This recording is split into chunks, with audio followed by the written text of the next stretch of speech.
Joe for Checkpoint Radio. Coming up after Limit Break Radio.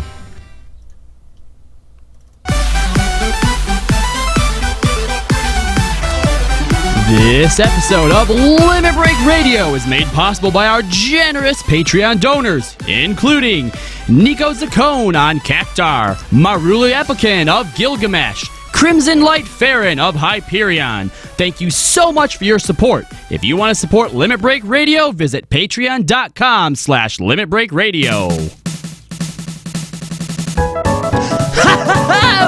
Hey-o, friends! It's your friend Crazy Yoshi, and boy, do I have a deal for you! It's Crazy Yoshi's Crazy Crimson Steel Potion! You sure do need this potion, let me tell you! Finding yourself on a precipice... Ever find yourself on the edge of an event, unable to move? Well, duty howdy will my Crazy Yoshi's Crazy Crimson Steel Potion solve that there problem in a jiffy, lickety-split.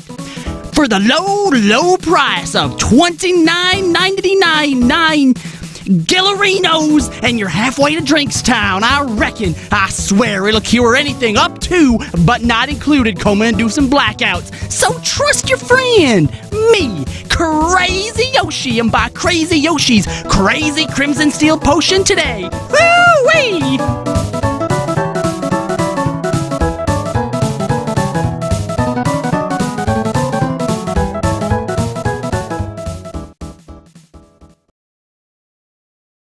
Live from Eorzea. Limit Break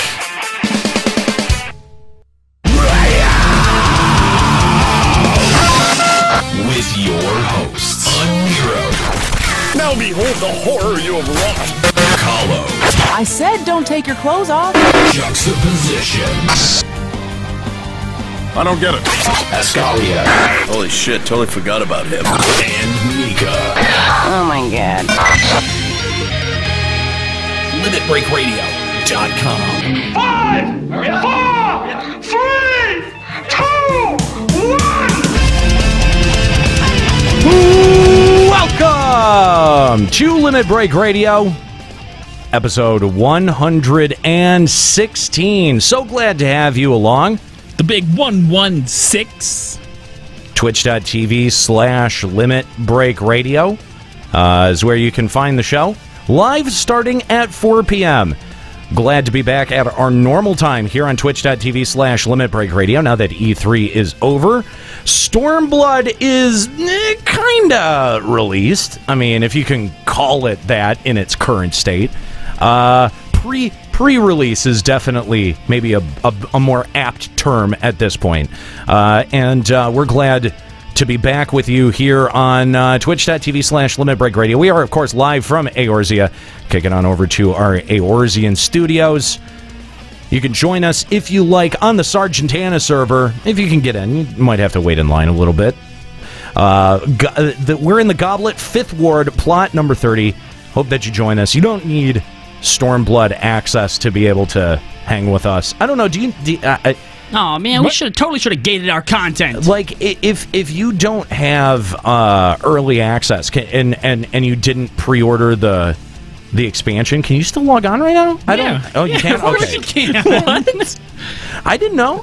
Maybe I didn't. I mean, unless you do something silly like emote before you enter a dungeon queue or something. Oh, yeah, that's right. Anyway, thanks for joining us. Appreciate having you along. Have you cleared Raubuan Extreme?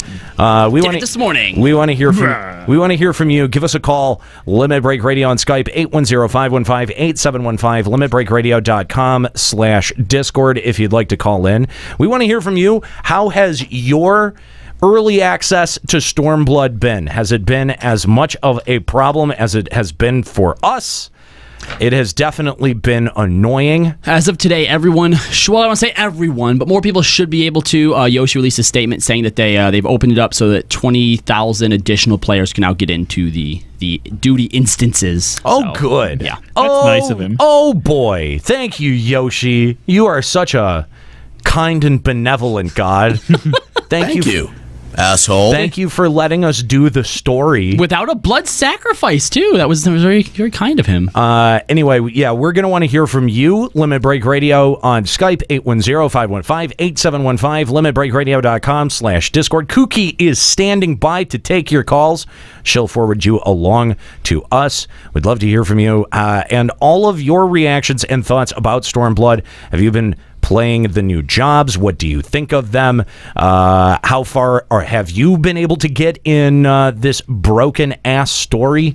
Really, well, it's not broken so much as just gated.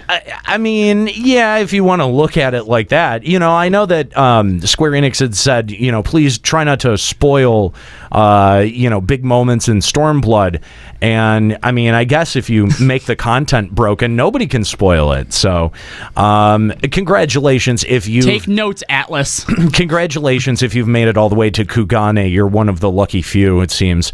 Really lucky? Is that the word we want to use? Well, it's it is like pure RNG to see if you can get into some of these goddamn duties, instances and duties. Yeah, it's been a frustrating early access period, and I'm sure you guys have lots to say about that. So we invite your calls again. Limit Break Radio on Skype, 810-515-8715, limitbreakradio.com/Discord. Now it stands to mention that we would like to have probably gotten more time with Heaven's Word, as we mentioned on Final Encountercast, if you tuned into that, and on Checkpoint. We were out at E3 this week, and it was a busy week for us. And when we came back, immediately the early access period started for Stormblood. Some of us have gotten farther than others, so we want to hear, you know, but again, that's why we're curious to hear what you guys have been able to do with it. It took me till about 11:30 last night to start feeling human again. So it was about 11:30 when I first logged on and started being able to plug away at some of the Stormblood stuff. We'll share our own reactions as well as go through the 4.0 patch notes here on the show today. But before we do that, salty tears from the Raubuan bottleneck mine. Yeah, kinda. There's a lot of that. But before we move on into the news, a couple of things we wanted to mention. We wanted to thank you for your support over at patreon.com/limitbreakradio. That's how we continue to fund and support this show and ensure that content makes its way to you. If you're a fan of the show, if you are maybe a more recent fan, if you've found this on your way to finding Stormblood or to finding Final Fantasy XIV, we encourage you to get involved and head on over to patreon.com/limitbreakradio.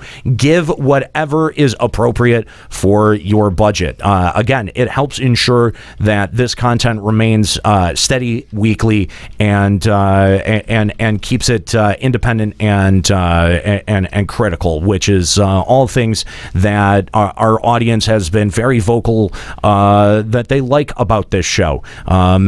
People who don't like this show are also very vocal about what they don't like about the show. The thing is that they don't give us money to make the show that they want, right? Like, we make the show that we want, you decide whether you like it or not, and then you decide whether you want to support it. It's a pretty simple system. So, all of these people who get butthurt about, how critical or not we are, or how quote-unquote mean or salty we get during the show. Again, they're not paying for this shit. So why should I give a shit about what they think? I mean, could they end up paying for it if we made something that they like? Maybe, but who cares? Next guide is an interesting read. Reddit Raubuan X guide is an okay. I'm sure it's witty. I don't know what. What am I supposed to take away from that? Exactly. Thank you for the donation. Thank you, I guess. Anyway, so one of the things we mentioned this last week, but it is official. It is up. It is available, and you can get it now. That is, of course, the LB Army 1st Division Rumpcock Battalion T-shirts. You can get that over at teespring.com. Link is in the chat room. If you are interested in picking up one of these T-shirts, we've got a limited window that they're available. You've got until Thursday, June 22nd to order a Rumpcock Battalion T-shirt, and we hope that you do because we want this to be a awesome and successful campaign. Yeah, it looks pretty sharp too on like the dark T-shirts. It does. It's a good looking shirt. So if you haven't yet, go over to Teespring. The link again provided in the chat room for you to be able to pick up your LB Army 1st Division Rumpcock Battalion T-shirt. And if maybe you listen to this show as a podcast, you don't get the graphic that's sitting in front of you, head on over to limitbreakradio.com. I'm sure Kooky will put up a post that has a preview image of this T-shirt along with a link to be able to pick it up. And if you're curious what it looks like, or curious if you want to pick it up, head on over to limitbreakradio.com if maybe you're not able to check out the image right now. We put a lot of work into this. I want you to know that this is anatomically correct. That little thing on this forehead there, that's what he pokes you in the butt with. And his horns are designed the way they are because that's how he grabs a hold of you. He keeps you in place with those. Oh, really? Yeah. Oh. Scientifically proven. Good to know. Anyway, so yeah, we would like to do more of these shirts, but in order to do more of these shirts, the first one has got to be Prove its worth. Yeah, it's got to be successful. So again, we want to encourage everyone to head on over to teespring.com and pick up one of those if it's something that you like. You want the Rumpcock. Of course, who doesn't want the Rumpcock? Why wouldn't you? Who doesn't want the Rumpcock? The toy. Of course. Anyway, all right, let's check out what's going on in FF14 news. This is a Limit Breaking News Update. With early access release of Stormblood, it is finally done. Square-Enix has officially killed PlayStation 3 support. Good riddance. But along with this means that the period to upgrade your account from PS3 to PS4 also ends. So if you didn't, now you gotta pay for it. Womp womp. Too bad for you guys. I don't know why you would. I don't know why you would be clinging to that piece of hardware. Like, that's been there for a while. Like, the ability to switch over has been there for a while. October since NA FanFest. Come on now. Yeah. Get your shit together. In an effort to balance out higher population worlds, Square Enix is now offering incentives for people to jump ship and head to other servers. Shit? Yeah, jump ship. shit. Yeah, jump shit. I don't know, with the way this early access is, it's not too far off. Jump shit from your shit server Yep. and come to a good one like Sargentanas. Yeah. For example, there's both character creation bonuses and bonuses for actually transferring. So character creation bonuses awarded at character creation, you get double XP bonus, which will last until level 60 is reached. You'll also get a gift of 10 silver chocobo feathers, exchangeable for low to mid-level gear to improve the leveling experiences. Bonus for characters created during this period that attain level 30 in any class, you will get a gift of 1 million gil and a gift of 15 days free playtime. Now, this is limited once per data center on a single service account, so I don't think you're going to rack up the money by leveling everything to level 30. Does this feel weird to anyone else? Just I feel given like million of gil. yes. I mean, not just that, but I mean, like, if you're at the point where you're giving incentives for people to move from low pop to high pop servers. No, from high pop to low pop. High pop to low pop. Yeah. Okay. I mean, okay, yeah, spread your player base out a little bit more, but why? I don't know, like, why take thriving servers and try to take a chunk out of their population? I mean, I guess with the cross server party finder and duty finder and shit like that, like, it helps alleviate that a little bit, but I just don't know, man. This seems I don't like that. We've had talks before about how, especially during down periods. I mean, now that the new expansion's out, yeah, maybe it's not so bad, but Balmung was barely affected by the downtime. Like, it was always popular. Right. But then you look at even Sargatanas, which is, I think, a little above mid, and, like, it was a ghost town, Yeah, right? yeah. Imagine some of those servers that are already so low. So like, then- do people even play on them anymore? So then merge servers or shut them down. Like, that's... I mean, if But you're... that's the first step to a failing MMORPG. I see, that's what I think is that, like, the data supports a decision like that, but that the optics hurt it. Yeah. That's what I think. And so they're like, a million gil and, like, all of these other different incentives to try to spread the population out. When really, you know,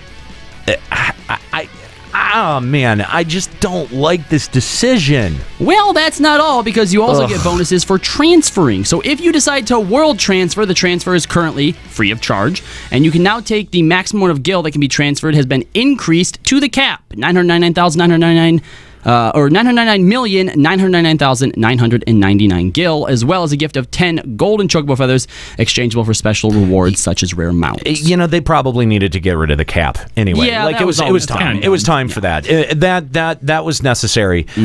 But this seems like a pretty drastic program to try to move characters around and spread out some of the data load, when I just don't know that that's the right decision. I think condensing the smaller servers Would have helped as well. Yeah. probably...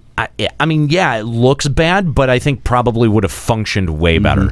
They're also adding some changes for the personal housing. Again, if you are a owner of personal housing or apartments, when you move, you'll be reimbursed for the full price of the estate, plus a compensation of 3 million gil for non-recoverable furnishings. And then that's for actual houses. If it's the apartments, you get reimbursed the 500 gil price, or 500,000 gil price, as well as the 500,000 for non-recoverable furnishing. Okay. And I think that's about it. Yeah, that's... Yep. That's all your bonuses. Wait. One more.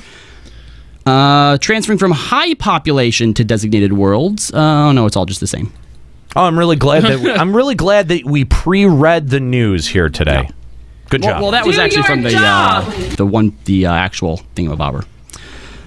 Yeah. Do your jobs! Wow, this is really awful. No, you know This what? is coming to a screeching halt. Let's just quietly, everyone, sit here and shame Kahlo.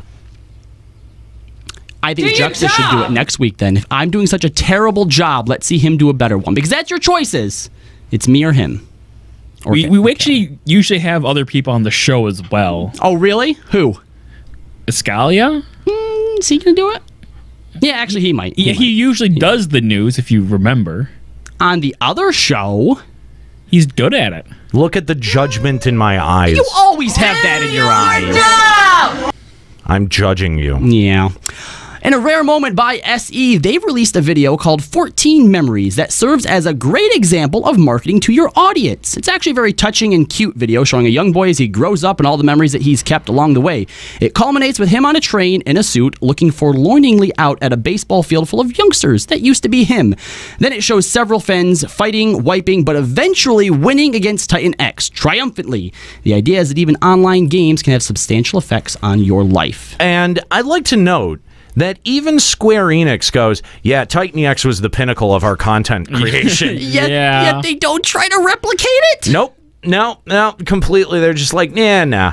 Remember when we used to do content together, guys? Yeah. And see, the thing is that it's not his job that prevents him from logging in. It's the fact that there's really not that much compelling to do anymore. Yep, he looks back on his lost childhood and he's like, yeah, it's the same thing in FF14 now. Sad truth of that. Sad. Of that video. The winners of the Heavens Dub contest are in, and you can head over onto the official forums for the 6 winning entries as well as some runner-ups. I did not watch these yet. I do want to watch. I do want to watch them.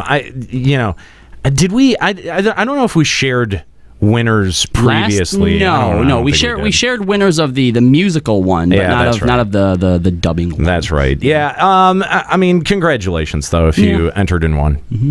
I wonder if Escalia and Nika had actually. Come on. All right. In an interview with Kotaku, Yoshib has commented on the current state of Blitzball. It is coming to Final Fantasy XIV, but the problem is that Yoshib isn't sure how to implement it. They're currently stuck trying to decide between two systems. The first would be to implement Blitzball as it was in Final Fantasy X, but the problem here is that he's afraid people would play it once for the novelty and then never come back to it.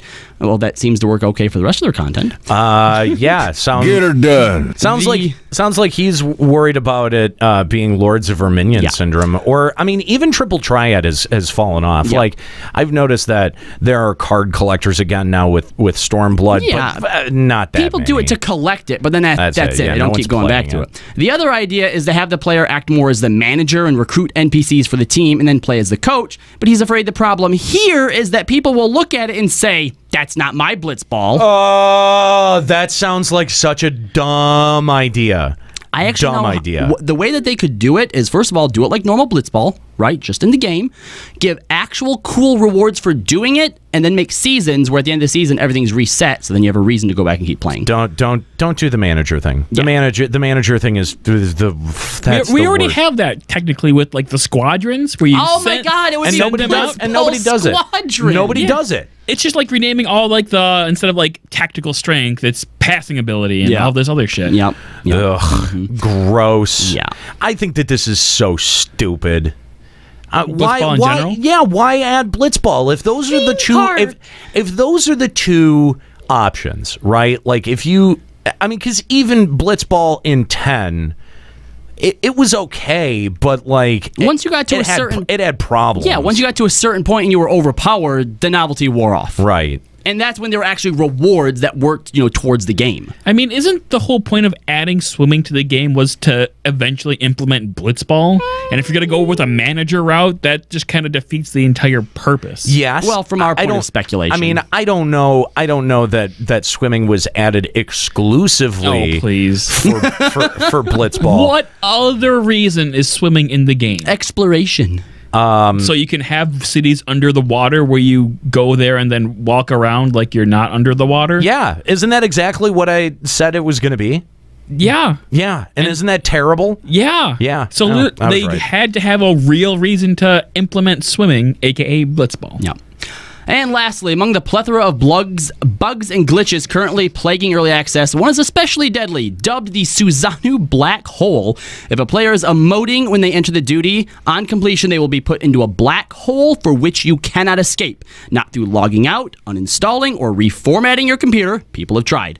SE has said it will take days to correct, including building the patch to do so. You see what ERP has wrought us? Yeah. Yeah. No, well, that's your own fault for ever doing an emote. Why? Why would you? Yeah. So you can dance. Shut the fuck up. Do a little dance. No. Make a little love. Oh my god. Get out right now. Get down tonight. No, get out right now. Get down tonight. I was right the first time. Anyway, basically anyone who has experienced this bug deserves it, and I'm glad that you're stuck in a black hole because you're past us in Raubuan content. Because, well, yes, that's the first thing, and the second reason that I'm really glad is because you should never be doing emotes ever. That it just means that you're a bad player of this game, and I'm glad that you're now stuck in a black hole that you thought was going to consume your character forever. Like, of course, Square Enix is going to fix it, but I hope it takes like 2.5 months. Wow. That's a lot of days. I mean, So much for early access. too much? Too much. A little bit too much. Maybe Too like much. 2 in 1 month. Okay. All right. Fine. Fine. What? I don't know. I didn't even make. Okay. My point is go fuck yourself if you've experienced this glitch because you're dumb. You're an emotive piece of crap. That's why. I don't like you. That's fair. That's fair. For people wondering like why it might happen, because in Suzazu, I like Suzazu better. Suzazu Callaway. Suzazu! After that fight, that's from Futurama, I think. I don't know. I don't watch that bad show. After you get kicked out, you're in the swimming area, but you can't normally sit or dance in a swimming area, so the game doesn't know what to do, so it just murders you. Ah, okay. All right. I mean, that's the theory. Nobody really knows for certain, but that's my theory. Well, good. And that's just a theory. But I'm glad. I'm glad this is a thing because it teaches you a very, very important concept, and that Square Enix doesn't like you. And that is, yeah, well, particularly that I don't like you, and that if you spend the entire episode in the studio emoting at us to make the camera pay attention to you, that you deserve to be thrown into a black hole that is post-Susanu. I love flaming lamers. There you go. And let's make absolutely certain the camera won't go to you this time. It can't go to you in a black hole, can it? Go fuck yourself. I'm kidding. Anyway. Are you kidding? I don't know. I don't know either. Honestly. Kylo, do you know? He's probably not kidding. Oh, he's not kidding. No, he probably actually wants people to die in a black hole. I mean, if you're an ERPer. What about a white hole? Would that be okay? It's where the Warriors of Darkness are from. A white hole? Yeah. Isn't that a kind of oxymoron? Not if there's a lot of light. No, I was calling you an oxymoron. You're a moron. Just a moron. That is about the size of an ox, yeah. I don't use any OxyClean. Anyway, God. Well, that's all for the news. That was terrible. Jesus. Ugh. Ugh. That was bad. I give it a 10. We're a terrible show. Why does anyone listen? Failing podcast. Failing podcast. Now I love the smell of queef in the morning. Now I understand. I totally get it. He's seen the light in the white hole. Fucking Reddit and my white something hole. Awful. They're all right. They had us pegged long ago. Xenos was right. Fucking terrible. Anyway, I'm almost proud. let's talk about the patch notes for Stormblood. All right, well, here we go. Obviously, a bunch of new areas have been added. Ralger's Reach, Kugane, the Fringes. What do you guys think of peaks. the new areas? I was really impressed with the peaks. I like the peaks a lot. You get to see some of those more permanently. Now again, I am stuck at Raubuan. Just so everyone knows where I'm at, Raubuan EX is my current challenge. So I've really only gotten that one sort of like brief aside that takes you over into the peaks. Yeah. And I agree, though. Very actually cool looking. Well, and in the distance, you get to see what look like more permanent, long-standing Garlean structures. Yes, as well as... Which looks really interesting. As well as some of the cool ruins that are there, like when you first zone out of Ralger's Reach into the peaks. Yes, or did that you, too. Did you get to the side quest with the were Keekrans? Yes, I did. Oh my god, those things, first of all, are hideous. Well, yeah, but the location that they take you to, the Ziggurat, Summons more ziggurats. it's very cool. I wish, I'm sorry, I hope that it's used for something a little bit more than just that one brief aside, because that's fairly involved to be just a singular set piece for that. But that I was very impressed with that. I liked it a lot. The first city they take to you to in Peaks, El Ghana, I think it is. Like, I actually didn't even realize at first. I kind of walked in, I'm like, oh, this is a city. There's a whole like 3 fucking tents. I did some quests, and when I came back, I'm like, oh, it's built into the side of that mountain. Yeah. It's I actually really like the design for the Alamigo areas. Yeah, so far they've been really good. Yes, they have. And the little bit of flirtatiousness that you get with the Garlean Empire is also really interesting. The way that that locals sort of see the Garlean Empire is also a very interesting dynamic and dichotomy that's being played with. We knew that was going to be a plot element, but they're executing it fairly well. I have to say. So what about the Fringes? What do you think of the Fringes? Which one is the Fringes? That's just the other side of the wall, right? With Raubuan. Now that I feel like that's the area that I had the most context for going into this expansion, because we've got more than a few set pieces set in that area, and we got the DAP mined zones, and so we did get a pretty good tour of that area. Oh, Castrum. Juxta needs to up his red mage glam game.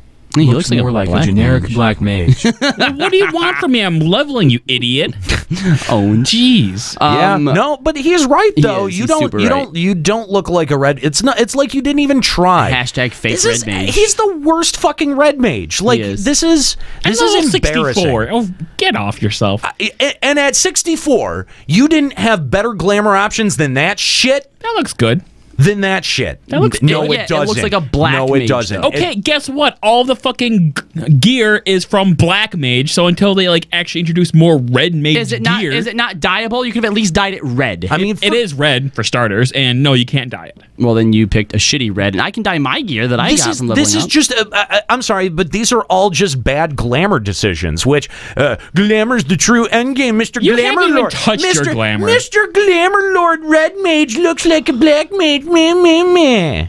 Sounds You like look you're fucking whining. awful. You look fucking awful. I But look. that's a choice. I look exactly the same that I have for the last 2 years. I know, and it's really bad. And I am totally fine with that. You're fine with being a bad. But you're the one that makes the big deal about it. Glamoring each new piece of gear you get as you get it. You are not trying. See, Mr. I've Jack, been leveling in PvP. I haven't gotten any new gear yet. Okay.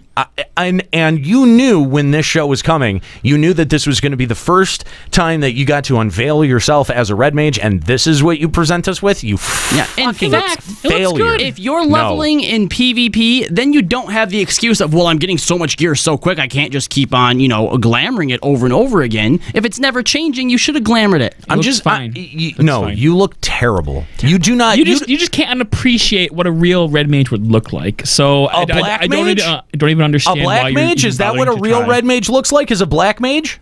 Yeah, I'm undercover, you idiot. Black mage is the real red mage. You heard Look it here. at the excuses. He just shifts from I'm undercover. I'm level 64. No, I PvP'd.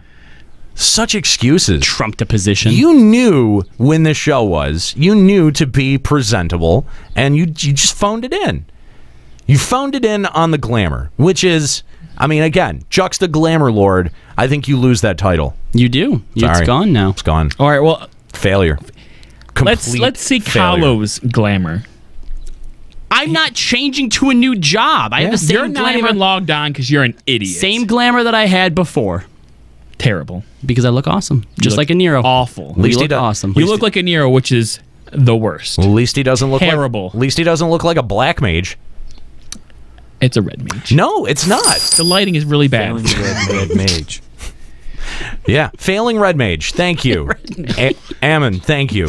All right, so getting back to the topic at hand, I'm actually most excited for the fringes because we can't access half of it.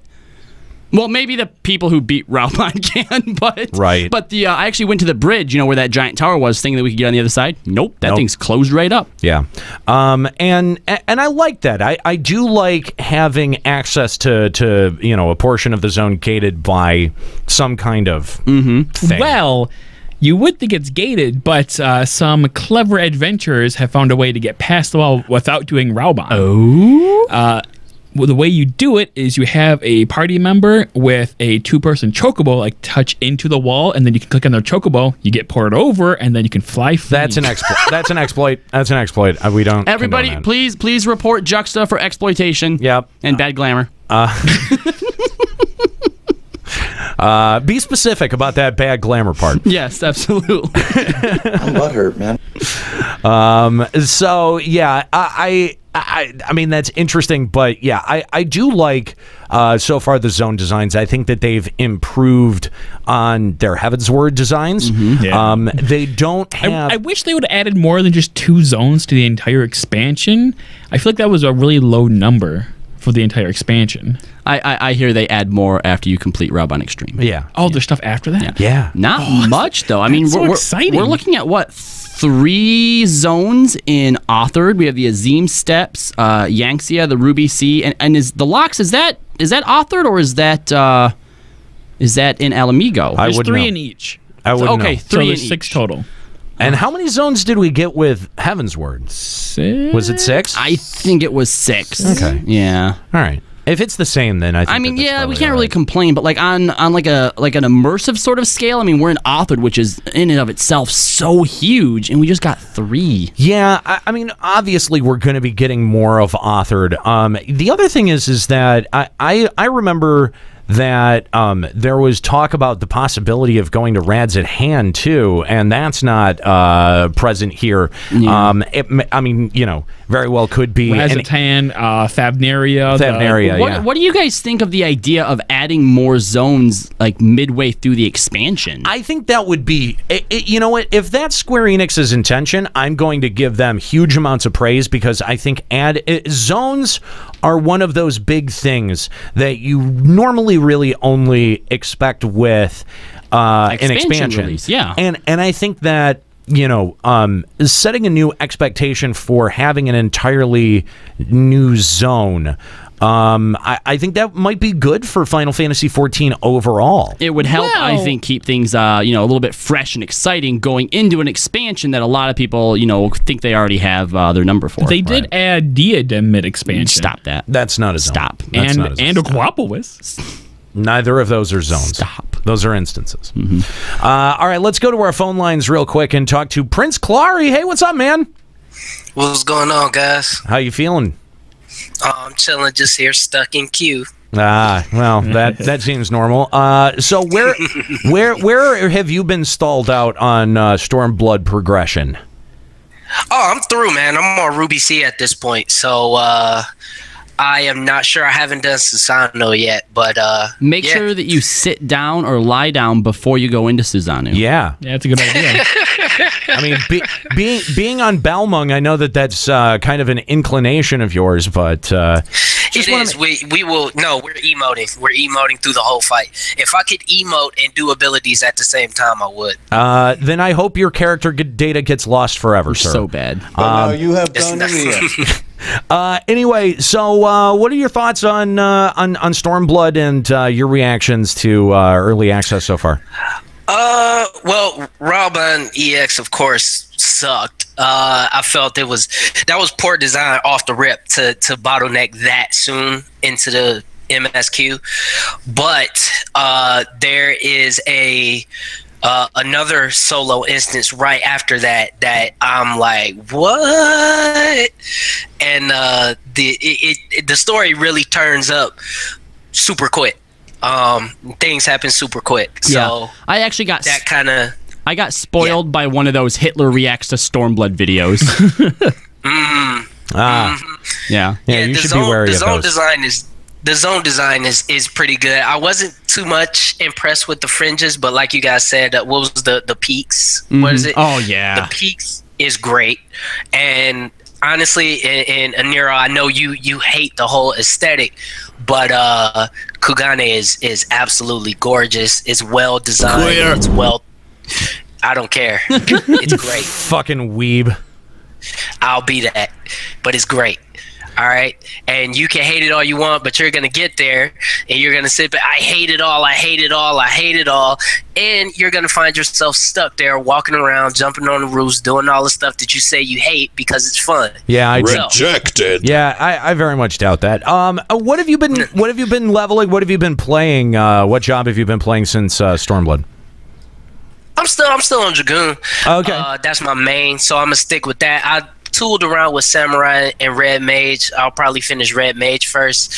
That glamour is horrible. See, by the way. thank you. That was going to be my next question. Was what is your opinion of Jux's Red Mage glamour? He is a career role player. He would know exactly. He knows dick. He's an ERPer. And you've been leveling through PvP, and you have a whole PvP set that you could have got that's dope, and you wouldn't have looked like a fucktard. Red Mage has PvP gear. What does it look like? Is it cool? No. No. Well, we don't have PvP gear. Oh, really? You don't? Oh, that's lame. No, it's the casting gear, and it looks better than what you have, so shut up. He looks like a black mage. I bought the Garo stuff to try to start doing that while I'm doing PvP. I bought all the stuff, and then I'm trying to figure out what I do to get a title. You have to wear the weapon too, but no. There's no Red Mage weapon, so I can't do the event. Are you serious? And there is a Red Mage weapon. No, there's not. Not for Garo. Not for Garo. I checked. No, not for Garo. Yeah, exactly. And that fucking Garo gear is fucking hideous. Yes, it is. It actually is. We knew that. No, the Castle shit is super bad. It's not. Why are you guys trying to give out style advice? This is a bad idea. All right, let me finish, because clearly You guys know me, and I'm a much better dresser than he is. So listen, all right? Fix your glamour. Get something else, because you look like an idiot. All right? Next question. Debo. Taken out right there.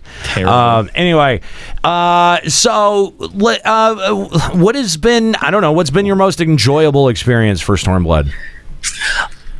I'm gonna be honest, man. When you actually get to do the MSQ, it is pretty engaging. It does kind of have that Heaven's Ward kind of buddy, kind of adventure thing. So it's pretty cool with that. Heaven's Ward was really dope because you had that those kind of like journal entries from Count Forton, right? Which kind of made it just super epic, and it made it feel like, oh man, this is something that'll be remembered for everybody in Ishgard for the rest of the time. And this kind of feels the same way, but the best thing I will say about it is that the Dragon Song War never felt really like a war until the end. This feels like this is a straight up war from the onset. From, there's high stakes, things happen, and even though, you will end up going to Doma, things happen in Al Amigo very quickly, and you are very much so connected to the stakes in the main story. So I am very, very pleased with the MSQ so far. I have a question for you too, because and again, I've only just gotten past Raubuan, so I don't know if this is a trend that continues. But one of the things that Yoshi said about the story in relation to Heavensward, in Heavensward we had Ysael and Alphino and Estinian. They were kind of like our party. And he mentioned that through Stormblood, the party's kind of going to be rotating in and out a lot, right? And what I'm worried about, just from what I've seen so far, the way that they kind of break you up into two different paths, at least to start, is that what he means by that is that there's going to be all these different converging storylines, and it's going to be you, the player, that's jumping from place to place. And at least in what I've done so far, it makes it feel very disjointed. Does that get any worse or any better? I don't know. I can't really speak to it because I'm not that much further ahead. But what it does feel like is when party members change in and out, it feels kind of natural. Somebody stays behind for a good reason. Somebody, stays in a certain town for a reason. All right. It isn't just like, okay, Alize, you go, and I'll stay. No, it's a good reason why certain people stay, and that actually makes the dialogue between party members feel natural. There actually is a point when you arrive in Kugane where you meet a new character, and everybody's reaction to that character is really kind of it's good and it's kind of natural. And so like I said, I'm very pleased with the main story so far, but anything can happen. Okay, well that does give me I remain a bit more positive because of that. Because again, when the way it's done so far, it has been natural and it has made sense. But also looking back, not just at Heavensward, but even at Realm Reborn, when they used to have all these different plot points going on independent of each other, I could see going forward that Stormblood could easily fall into that. So I hope that that's not the case. I also feel like there is a very intense focus on Stormblood and only Stormblood. Like any of these kind of dangling plot threads that we had throughout any of 2.x or 3.x are going to be we're going to hold off on addressing those until 4.x. Like this seems it feels tighter. Yeah, the whole story feels tighter because in 3.0 you still had the lingering storyline from Ul'dah, right, with the Sultana, and so you would be in the middle of the Dravanian hinterlands, and then all of a sudden have to go back to Ul'dah for some reason to have some stupid meeting, and it would take you out of the story so quickly. And that was probably one of the few things about the Heavensward main story that I didn't like. Right. I don't know what the future of this main story is, but so far the only backtracking is, you know, for something, like I said, that's logical, that's consistent with what is going on in the conflict as a whole. And in particular, I thought it was interesting, even just the person who takes you over to Kugane in particular is interesting, and even has a slight connection to Ishgard as well. So even that is just subtle. All the callbacks and kind of stuff like that is very small, and it's insular to the universe, and it's not something that just pulls you out of what you're doing totally. That's really cool. But that does also feel like a bit of a concession that is coming along with the jump potions and the skip potions, because you know, when you're allowing your player base to skip past large chunks of story and content, that what they're met with has to be pretty self-contained, and so I think that's what you see here in Stormblood, and I don't know whether it's satisfying or dissatisfying, because I look at it because I think it's a little bit problematic, because you do want a continuation, and you do want to feel like the narratives connect and continue and are not necessarily built into their own separate box. And while the focus has been nice and has improved, I think, some of the beats of the storytelling and has improved some of the pacing elements, I do feel wholly disconnected from everything that came before it. When Yoshi P says that each new expansion is going to feel like a new game, he's not wrong. It does feel like a new game in the fact that everything that came before it is kind of treated like, nah. To a certain extent, how do you avoid that? Yeah, like, should Heaven's Ward feel like it made a difference on Alamigo right now? Yeah, it should, but that's why you have like Ishgardian soldiers that are part of the Eorzean Alliance. Now, to somebody who hasn't played through Heaven's Ward, that means nothing to them. But to somebody who has, they understand how long Ishgard has been out of the loop, how big of a deal it is that Ishgard is even there in some capacity. So, you know, I get exactly what you're saying, Nero, and I wouldn't necessarily say it's a problem for me. I mean, the jump potion idea is a problem for me. No, I'm just saying the problem that we have, that the story feels too walled off from everything that came before it or everything else that happened in the world, is more symptomatic of and as a result of the jump potion. I'm not trying to make any bigger point about the jump potion other than I wouldn't necessarily say that. I would say, you know, kind of just like how you have, for instance, like the Star Wars sequels and prequels, right? Those are still made from a certain standpoint for you to jump into each film and kind of watch all of them individually and get something from it. Do you get more if you've watched the entire series? Of course you do. But you can still jump in and watch one of them and say, all right. Yeah, but I'm not. Cool. But my point is I'm not feeling that more element. I understand what you're saying now. And just having fucking Ishgardian soldiers standing around in a couple of cutscenes doesn't really do it for me. Like, there is no, you know, in the same way, like, you know, the Star Wars films build on a universe, and this Stormblood specifically, in a narrative sense, feels wholly set apart from everything that came before it.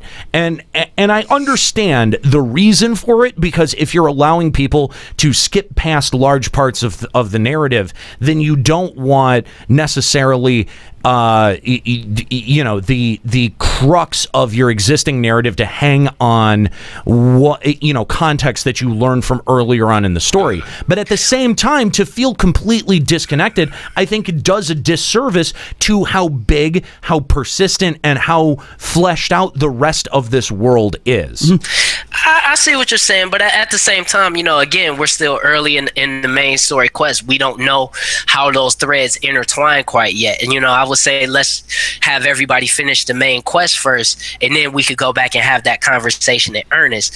So far, I can see what you're saying, but at the same time, I mean, how would you implement these threads. I'm not trying to defend them. I'm just curious. What would you have in the game as a callback to the previous expansions that would make you feel like this is more tied in? For one point, even though people are pointing out that yes, the wall has segregated us, that certain feats are going to travel around the land, right? This idea of a warrior of light going around slaying primal after primal after primal, that's news that even a wall like Balsar's, I don't think would be able to keep quiet. Yet there's a point when you're introduced to someone and they're like, oh, lice, warrior, and then your comrade.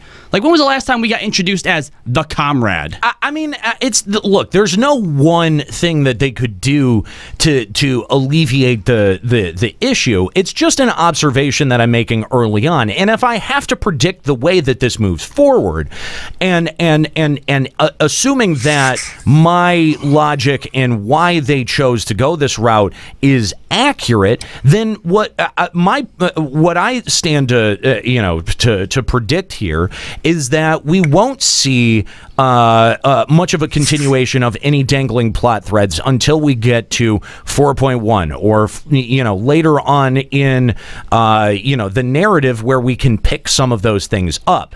And I guess I didn't even consciously realize it about Heavensward, but Heavensward did something very similar where throughout 3.0 it was fairly self-contained and fairly self-referential, and it took until 3.1, 3.2 and the subsequent patches afterwards to expand on many of the plot lines that we were left dangling with from 2.x.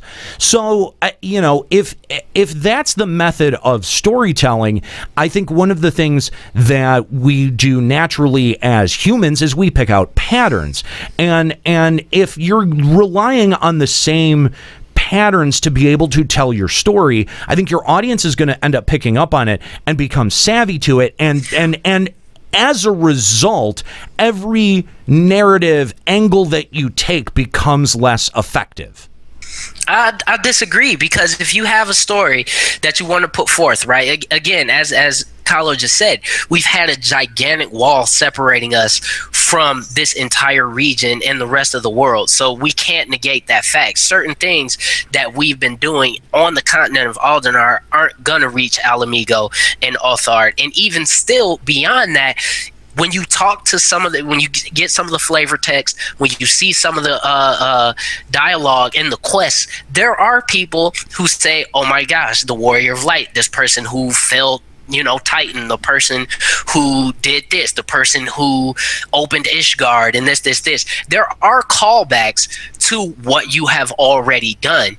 So, again, I think the pattern that you're seeing is based upon something very early, where they're still trying to build this entire area of the world, really 3 areas of the world that we've never seen.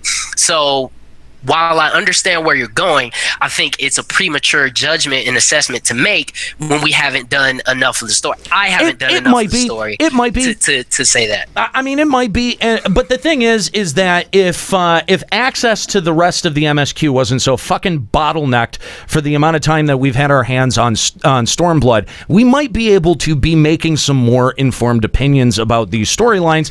But unfortunately, Square-Enix being Square-Enix, that's not the case. Failing podcast, Square-Enix fault. Yeah, exactly. Forget those guys. Suck failure, freaks. Anyway, Clary, thank you very much for joining us here today and hanging out on Limit Break Radio. By the way, Prince Clary is also known as Norris. He is one of the hosts over at Checkpoint Radio. Thank you, by the way, for all of your hard work with us out at E3, and I hope everyone will stick around following Limit Break Radio to hear Checkpoint's E3 coverage live from the show floor. Prince Clary, thanks for joining us here today. Oh, for sure, guys. And if you're on Balmung, don't kill holla yourself. at me, shoot me a friend request. Yeah. Oh, do that. All right. Thank you, asshole. Take it easy, Clary. Thanks for calling in. If you want to call Limit Break Radio on Skype, 810-515-8715, limitbreakradio.com/Discord. We'd love to hear from you and hear all about your experiences with Stormblood. What do you think? Have you been enjoying your experience? Are you liking the new jobs? What are you liking the most? And what has been the most frustrating? If you just want to call up and bitch about Raubuan and and Pippin and the lines, the bottlenecking, the lines. We're here to listen to you. Limit Break Radio on Skype, 810-515-8715, limitbreakradio.com/Discord. All right, so obviously new main scenario quests have been added. Duh. You know what? My favorite moment has actually been right at the super very beginning, right at the start of the MSQ, when you're all deciding, all right, we're gonna go to Alamigo, blah blah blah blah blah, and then someone's like, well, wait, what about back home? Who's gonna take care of things here? And everyone looks over to you know who. Oh boy. Lulz, and he's like, I got this. Expectations. New side quests have been added. New job quests have been added. Juxta. Yes. What do you think of the oh my god! Actually, no. Recalling what you said on stream, I don't want to. Talk about this. You don't want to talk about the story of becoming a bang mage? I'm sorry. What? Yeah. Okay. The story. I'm sorry. What? What? Come back. Wait. Back it up. Many people don't realize this, but in order to become a red mage, you have to bang. Like, all your powers come within banging other people. All right. So tell us about becoming a red mage. All right. So it starts off. You have to go. How's it go? You start and you save this girl, right? Yep. But when you go out there to where you have to go save the girl at, there's already a red mage who presumably already banged the girl and saves the day and kills all the bad people. Okay. What are the context? Well, like, what context clues were given that you think that he banged her first? Oh, well, the context clues come later. Oh, okay. So after you watch this red mage become a total fucking badass, he's like, all right, let's go back to the sister and bang her too. Wait, he says that?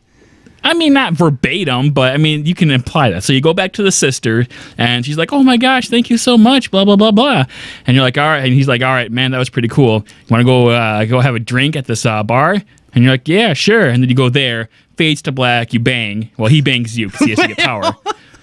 He bangs you, the player. Yeah. So you got banged by some dude. Yeah, of course you do, because he's a red mage. You're not a red mage yet. And then when it comes back into the thing, he's like, "Man, you're pretty cool. You want to be a red mage?" And you say yes. He's like, "I knew it." He gives you a thing, and he's like, "All right, so all our powers come from banging." And later on, you have to bang. You go to Limsula Mensa, and you have to bang.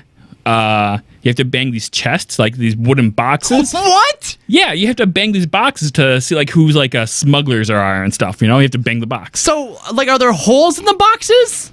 Well, no, you have to make the holes yourself. So, you're a red mage. You're glory holding a box? Yeah, and it turns out there's a chicken there. Oh my god! What? There's a chicken in there? There's a chick. A girl, a girl is in the box. Oh, okay. It's Arya. What? Her name is Arya. I feel like you are leaving out so much stuff. Well, obviously, there's more banging in between everything, but basically, you bang the box and by proxy Arya, and then you go back, and then she becomes a red mage, and everyone bangs. That's how red mages get their power, is through banging people. What do you make of this? Why do you think I'm wearing? What are you asking me for? I'm eating Because my lunch. I don't. I checked out 5 minutes ago. Why do you think I'm wearing a dress right now? Because I'm not wearing any underwear. Because at a moment's notice, I'm gonna have to bang something to regain my powers. This is fascinating. Can we please get a caller who's actually done the Red Mage quest line so that we can like separate fantasy from fiction here? Yeah, this seems like a really bad fanfic. Oh my god, the worst fanfic.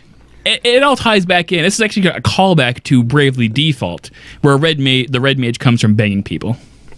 I mean, are you? I don't know whether to take this seriously. Can I buy a weeaboo house in the weeaboo town inn? Should I take this seriously or no? Show all my weeaboo friends. What? Weeaboo. Do I take this seriously or no? There's a donation. Oh. It was talking about weeaboo stuff. It's fine. Thank you for the donation. I'm eating my goddamn sandwich. No, don't take it seriously. I'd say no. Let's not.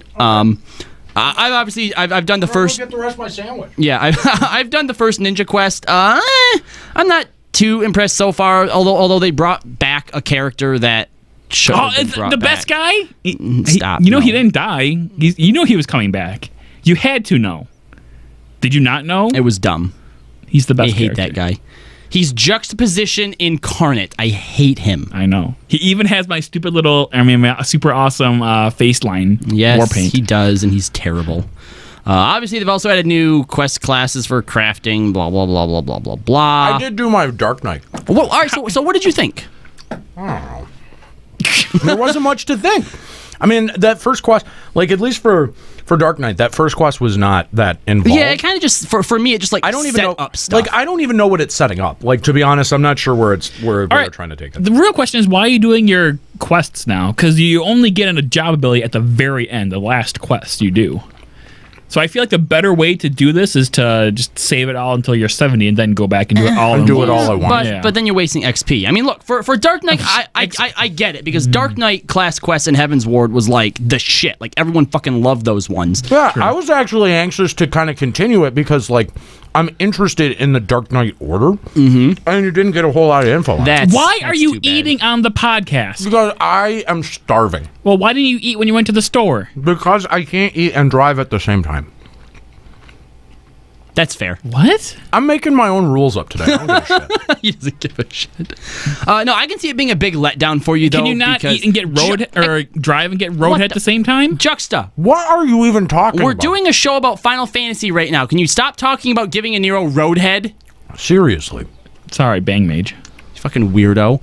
Anyway, I could actually see, like, I feel kind of bad for Dark Knights, because how do you really top that first quest line, you know? It was really good. I don't know. Whatever they're building to better be fucking great. Yeah, see, I don't have high expectations for Ninja, because it's basically like, oh, guess what? Some scroll got stolen. Okay, well, let's go and get it. But Ninja is like, this is their expansion. Shouldn't you be super hyped? Because this is your homeland. Well, it just depends on the story. I mean, if it turns into something greater, then maybe. Captain Jack is actually coming with us, and I mean, he's a cool character. Vomit. But, yeah. Vomit. I hate all those rogues. Even the Makote chick? I mean, I'd bang her, but that's about it. Okay. New fates have been added. What I find interesting about the fates, and again, once people actually get leveled, it's not going to matter anymore. But one of the things they've done is sometimes fates will spawn with bonus XP. Now, this might have been cool if they didn't actually indicate which one had it. Just at the end, you'd find out bonus XP or not, because then it would, I think, incentivize people to be going on and doing all of the fates. But instead, you look on the map, and it'll actually have like a little icon on it. You'll be like, oh, bonus XP, so now everyone chooses that one over everything else. Also, there's a chance at the end that special enemies may appear, and if you twist of fate. Yeah. And, I actually think this is kind of cool. It is. It is. The enemy looks, at least in this picture, looks really, really cool. Anyway, by defeating this enemy, all players who participate in the fate receive a rating that grants them the twist of fate status, and that experience earned on fates will then dramatically be increased going forward. So it does provide, I think, an alternative to Palace of the Dead, which is good considering up until, I guess, today, Palace of the Dead was nearly doable. Really? Wasn't Palace of the Dead like broken at first? Yeah, okay. At the very start of Heaven's Ward, Stormblood's early access, you could not do any duties whatsoever. So you couldn't do Palace of the Dead, you couldn't do PvP, dungeons. I knew them. It was completely dead for like 2-3 hours. Yeah. So I was grinding fates for that time, and oh my god, it was so slow. Yeah. Really? Yeah, but that's when the Yoshi implemented this like 11-person queue for the Raubuan thing, and then everyone could. Oh my god, actually it was play. only 11 people. I mean, people, rumors, whatever. Well, yeah, right. But anyway, no, I'd believe that. I'd believe 11. Yeah, 11. based on experience and data. Yeah, I believe it. It's a throwback to Tanaka. It's like, this is the kind of stuff Tanaka would do. Oh my god! By the way, thank you for letting me eat on the show. I was so hungry, and I didn't want to be out in the kitchen for like 5 minutes with just you two chuckle fucks on the air unattended. So I had to come back and babysit. But Kyle did so well with the news. Yeah, clearly. And you're doing so well. I was going to say, telling us about Red Mage. Is it better mage. Talking about the pedophilia mage? That's the thing. Because she's a little girl, isn't she? You not little. See, here's what you picked up on, Kahlo, is that you heard me hearing the story that Juxta was telling while I was eating the first part of my sandwich, and I said, I should get back in there. I think he needs my help. So you're welcome. Thanks. Let's go back to our phone lines and talk to Satori Komeji after this donation. Mages with better glamour than Juxta. There's a lot of them. I don't see any. There's at least, I see 2, at least. One of them is a 3. fucking pig. There's 3. Hey, and you know what? That's number 4. Congratulations. The pig is better than you. Going back to the phone lines and talking to Satori Komeji. What's up, Satori? Hey, how's it going? Thanks for calling Limit Break Radio. What's up? So, I was with Juxta during the entire time with Palace of the Dead on the first day. I'm sorry. Wait, were you what? Yeah. He's saying that he leveled with you in Palace of the Dead on that first day. Oh, yeah, it was fine. Satori, I saved your ass so many times with Vercure, it's not even funny. Satori, did he bang you? No. I mean, with that outfit, I don't think I think he's lying. Oh, yeah. It wasn't this outfit for starters. Thank you very much. The other outfit was somehow even worse. Shade. Serious shade. You're just upset that you're a stupid little weeb who can't handle playing a real job like Ninja with actual hard stuff like mudras, and you have to have your stupid Sen gauge, which you can do weapon skills between all your stupid shit, bro. I don't see you doing 20k crits. I also don't see him in very cool armor either. It's a dress. Yeah, I noticed. I'm not wearing underwear. I mean, you know what samurais do? They just go to every single bar on the face of Eorzea, get drunk, and kick ass. Yeah, because they're homeless. You know, I'd like to point out, though, in PvP, samurais are really easy to kill. Right? They're super squishy. I did do one dungeon. I did a snow cloak yesterday with a samurai and a red mage in my party. And I didn't notice anything. Like, I was just like, I could have been in a party with any 2 DPS. It didn't make much of a difference. What red mages are really good for is low-level dungeons, because even in Sestacho, which is like, what, 15 or 16, they get an AoE that early. Oh my god, it was so good. That's kind of nice. That's kind of I haven't done any leveling dungeons because samurai below level 62 is garbage. So, Satori, I'm assuming you're playing samurai. What are your thoughts about samurai? So, the best thing I could say is, samurai, when you first pick it up, you don't get the Kenki gauge, the little sword that builds up energy, until you hit 52. After you hit 52, the only thing you can do with it is use the Kaiten, which busts up your little fell cleave, the Midgari, Seku shit. I'm sorry, whatever the fuck it's called. Can we get a Google Translate, please? Try speaking American. It's the only language I understand. I'm going to call it fell cleave, because that makes sense. Okay, fine, that's good. Thank you. Fair enough. So you're basically looking forward to your fell cleaves and your Gecko, your Yukikaze, and your Kasha combos, which I mean gives me a fucking Final Fantasy 11 boner. They all give buffs or debuffs to your enemy. So you buff yourself, you give yourself haste, give yourself a damage buff, and then you give the enemy a slash and debuff. And then you want to buff yourself, and you want to fucking fell cleave. And that's how Samurai is for the first 10 levels. What level are you right now then? 65. 65. Okay, here's the question I have for you. Because in an interview that I read before Stormblood's release, Yoshi P had said that Samurai is sort of set up to be a very complicated job. It's easy for people to pick up, but it's going to take a very high skill gap in order to utilize it effectively. You can have a lot of different choices and stuff like that. Do you get that kind of sense from what you've played so far? Yes, in the sense that when you're fighting the boss, let's say when I was fighting Susanoo, you have to decide, because with Kasha and Gecko, they're positionals, and if you do the positionals, you get extra Kenki, which you want because you want to do more of your, your special abilities. Your Shinten, which is an off global cooldown, 300 potency, that's fucking instant hit. And then later on, you get a 5 or 800 potency that costs half your gauge. That's also a line AOE.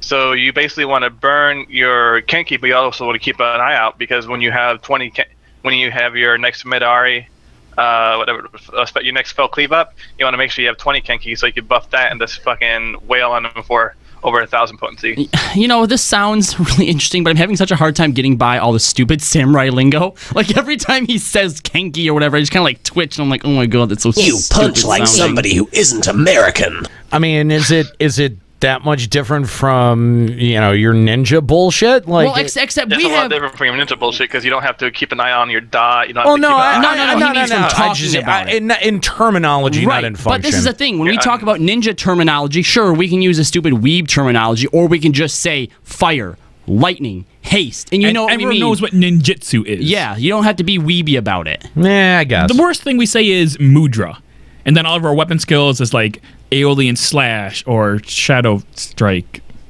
Shut up, you red mage. He did air quotes for anybody who couldn't see. That's right.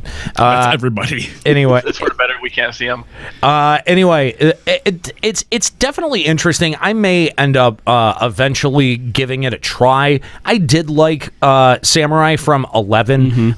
If for no other reason that it felt light and quick, but it also hit like a fucking truck, and that was one of the big appeals of Samurai in the way that it felt like it played. They definitely carried it over from 11, because after you hit 62 and you start building up your gauge a lot faster, it's a lot more hectic. I mean, you have your build up phase, but when you burn, you burn. And it's like when you hit Gecko and you see like that 1K crit, you're like, oh yes. That's I'm here doing my fell cleave, and I'm probably gonna hit like 30-40K. I want to take this job at 70, and like with my Susanoo weapon and everything, I want to go to Ravana. And when he has his weakness, like when he's weak to attacks, I just want to fucking crit with a Dragoon by my side and an Astral Buggy and give me a buff, because I want to see how much of a health bar I can take out with one move.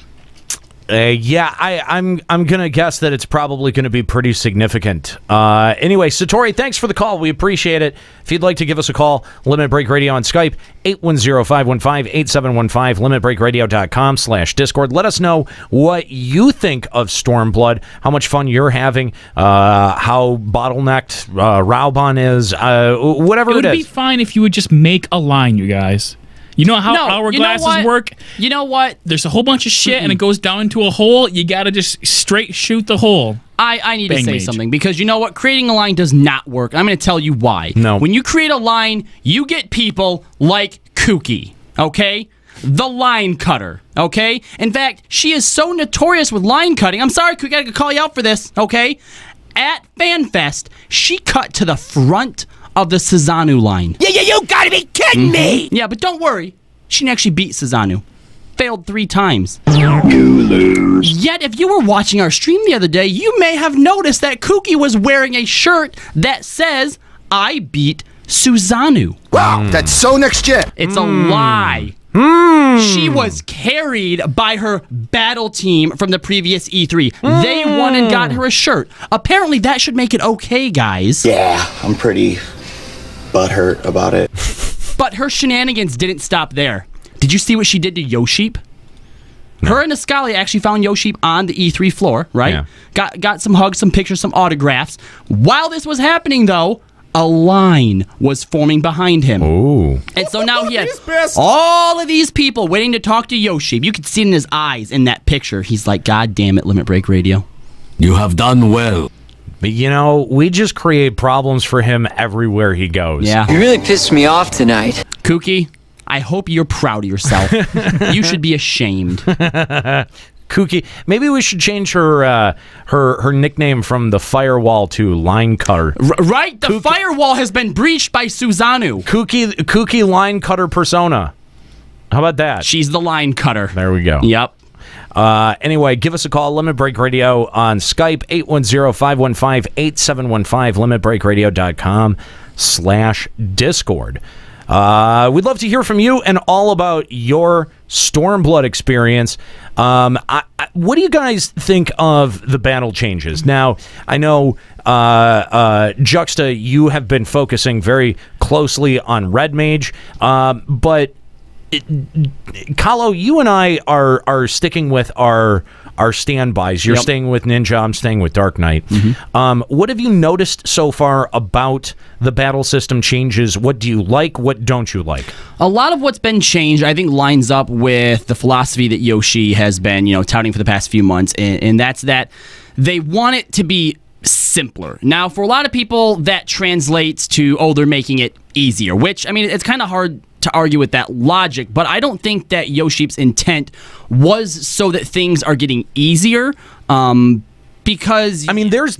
in terms of ability bloat, I felt like I was taking at least 4 actions off of my hotbar from Heavensward to Stormblood. I did take quite a few things off, but then with the inclusion of all the new cross-class skills, I don't know, I feel like I have the same amount which, I mean, it's better than bloating. I don't think I do. I actually, in terms of, especially for Dark Knight, in terms of defensive abilities, I feel like I had a lot of tools in my toolkit for Heaven's Word, and now at least 2 of them have been nixed. Yeah, I'm definitely not using as many buttons as I was. Dark Knight got hit just as hard as White Mage in that regard. And the thing is I think one of those is, you know, like, I think it's fairly redundant to have an AoE provoke for Dark Knight. Dark Knight is, if nothing else, great at AoE hate control and AoE crowd control. You know, we've got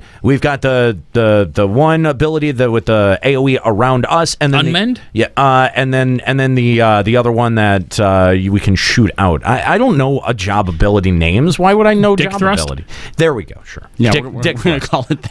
Whatever it was. But no, I definitely feel like I still have to like focus on my rotation. You can't just dial it in. You still do have to pay attention to things. Oh sure. Yeah. But it has been stripped down at least a little bit. Yeah, and actually what I've noticed because of that, and again, this is something that Yoshi said in one of his interviews too, is he wants people to focus less on how efficiently can I press my buttons in the right order and be more concerned with, you know, what's going on around you as well as what you're doing. Right. Which I kind of get that sense, especially in PvP. I have done some PvP, so I got to take a look at the quote-unquote one-button combos. I think they went a little bit too far in the way that they neutered PvP, but again, I see sort of the direction that they were going in, how they wanted to sort of simplify things so that, you know, there's not as much stuff going on like all over the place. I think I had more fun in PvP these past 2 days than I have. Now, that could be because they took away Invisible in PvP, so now I don't really have much of a choice but to play. Is might it have something to do with the fact that you can actually queue for PvP? That definitely helps. But they've cut down on a lot of your abilities too. You know, in PvP specifically, the ability bloat has definitely gone away. You have like 10 abilities total. Yeah, like it really comes down to these are like the main ones that you hit, and then you have something you want to kind of save for like kill shots and stuff like that. I feel like you've got a single bar. Now, here's the thing. Me and Jux were talking about this. I still don't know quite yet if this is going to benefit PvP overall. Because yes, I don't think it will. On one hand, you do have new people who are now trying out PvP, but you've also, I think, alienated a lot of the people that like PvP the way that it was. Yeah, and the thing is that every time they try to make PvP more accessible, it ends up you get a bigger drop off of people who are interested in PvP in the first place. It's hard to tell right now what the long-term effects are going to be because most people are just doing it to level right now. Well, what have the long-term effects been for every time that they've eased content and tried to make it quote unquote more accessible? What has been the long-term effect of every time that they've done that? It has led to waning interest and falling engagement. Period. Yeah. And I think that that's going to happen again with PvP. You make it easier, you strip it down, and you think, oh well, more people will participate. Well, you know, you had a regular churn of people when you were giving an incentive of tomes to be able to do it. Yes. And then once tomes became worthless, just people stopped queuing for PvP again. Yep. For what and that's that same cycle again and again and again. And coming in and just, I don't know, taking the nuts off the thing, I think is a real detriment to all the work and development that went into it originally. For what it's worth, I've been having a lot more fun in PvP overall. That's because you're a bad. All of your actions have way more potency. You don't actually have auto attacks anymore, but like all your attacks do like 1,000 potency, 1,750 potency. Everything is really weighty. Like you pack a punch now when you can land that hit. Yeah, I do feel like now when I'm actually engaging in PvP that I'm contributing, whereas before, unless you and a few other people got like, you know, one player off to the side, you felt like you were just poking and nothing was really happening. Yes. There's definitely a lot more exchange of like lives lost and taken and stuff like that. Okay, that's fine, but did you have to take away the combo sequences to be able to pull that off? I mean, I don't know. And so that's the thing. And if you think that, why? That's the thing, though. Like, I don't know if I'm actually gonna.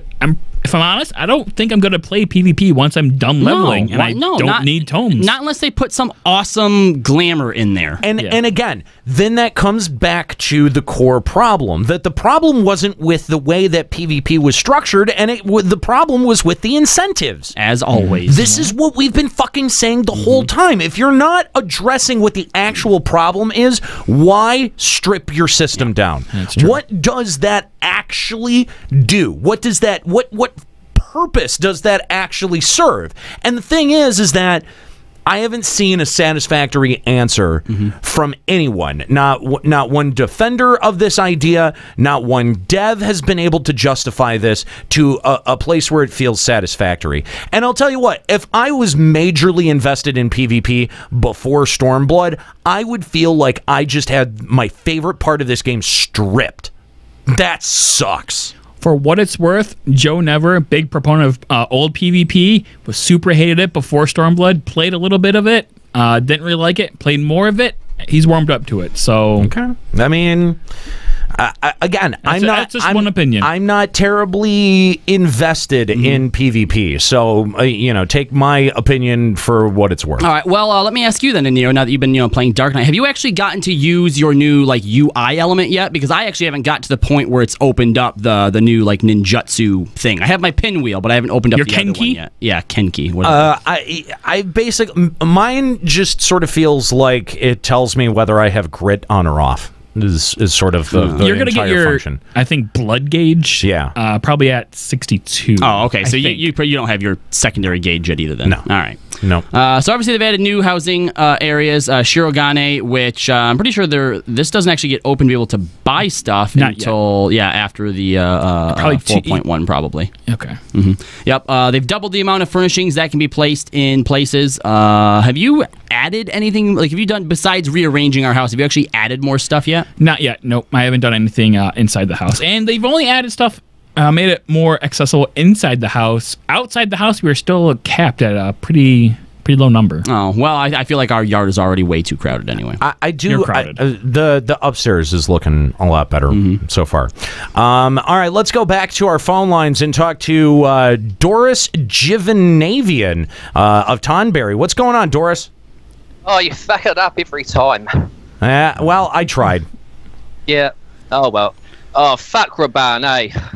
I spent like 4 hours trying to get him that instance. Well, you and everyone else. I mean, again, common bottleneck, both Raubuan and Pippin, and then as you progress forward, Susanoo is yet even another. Very dangerous. Yeah, another the most problem. dangerous primal.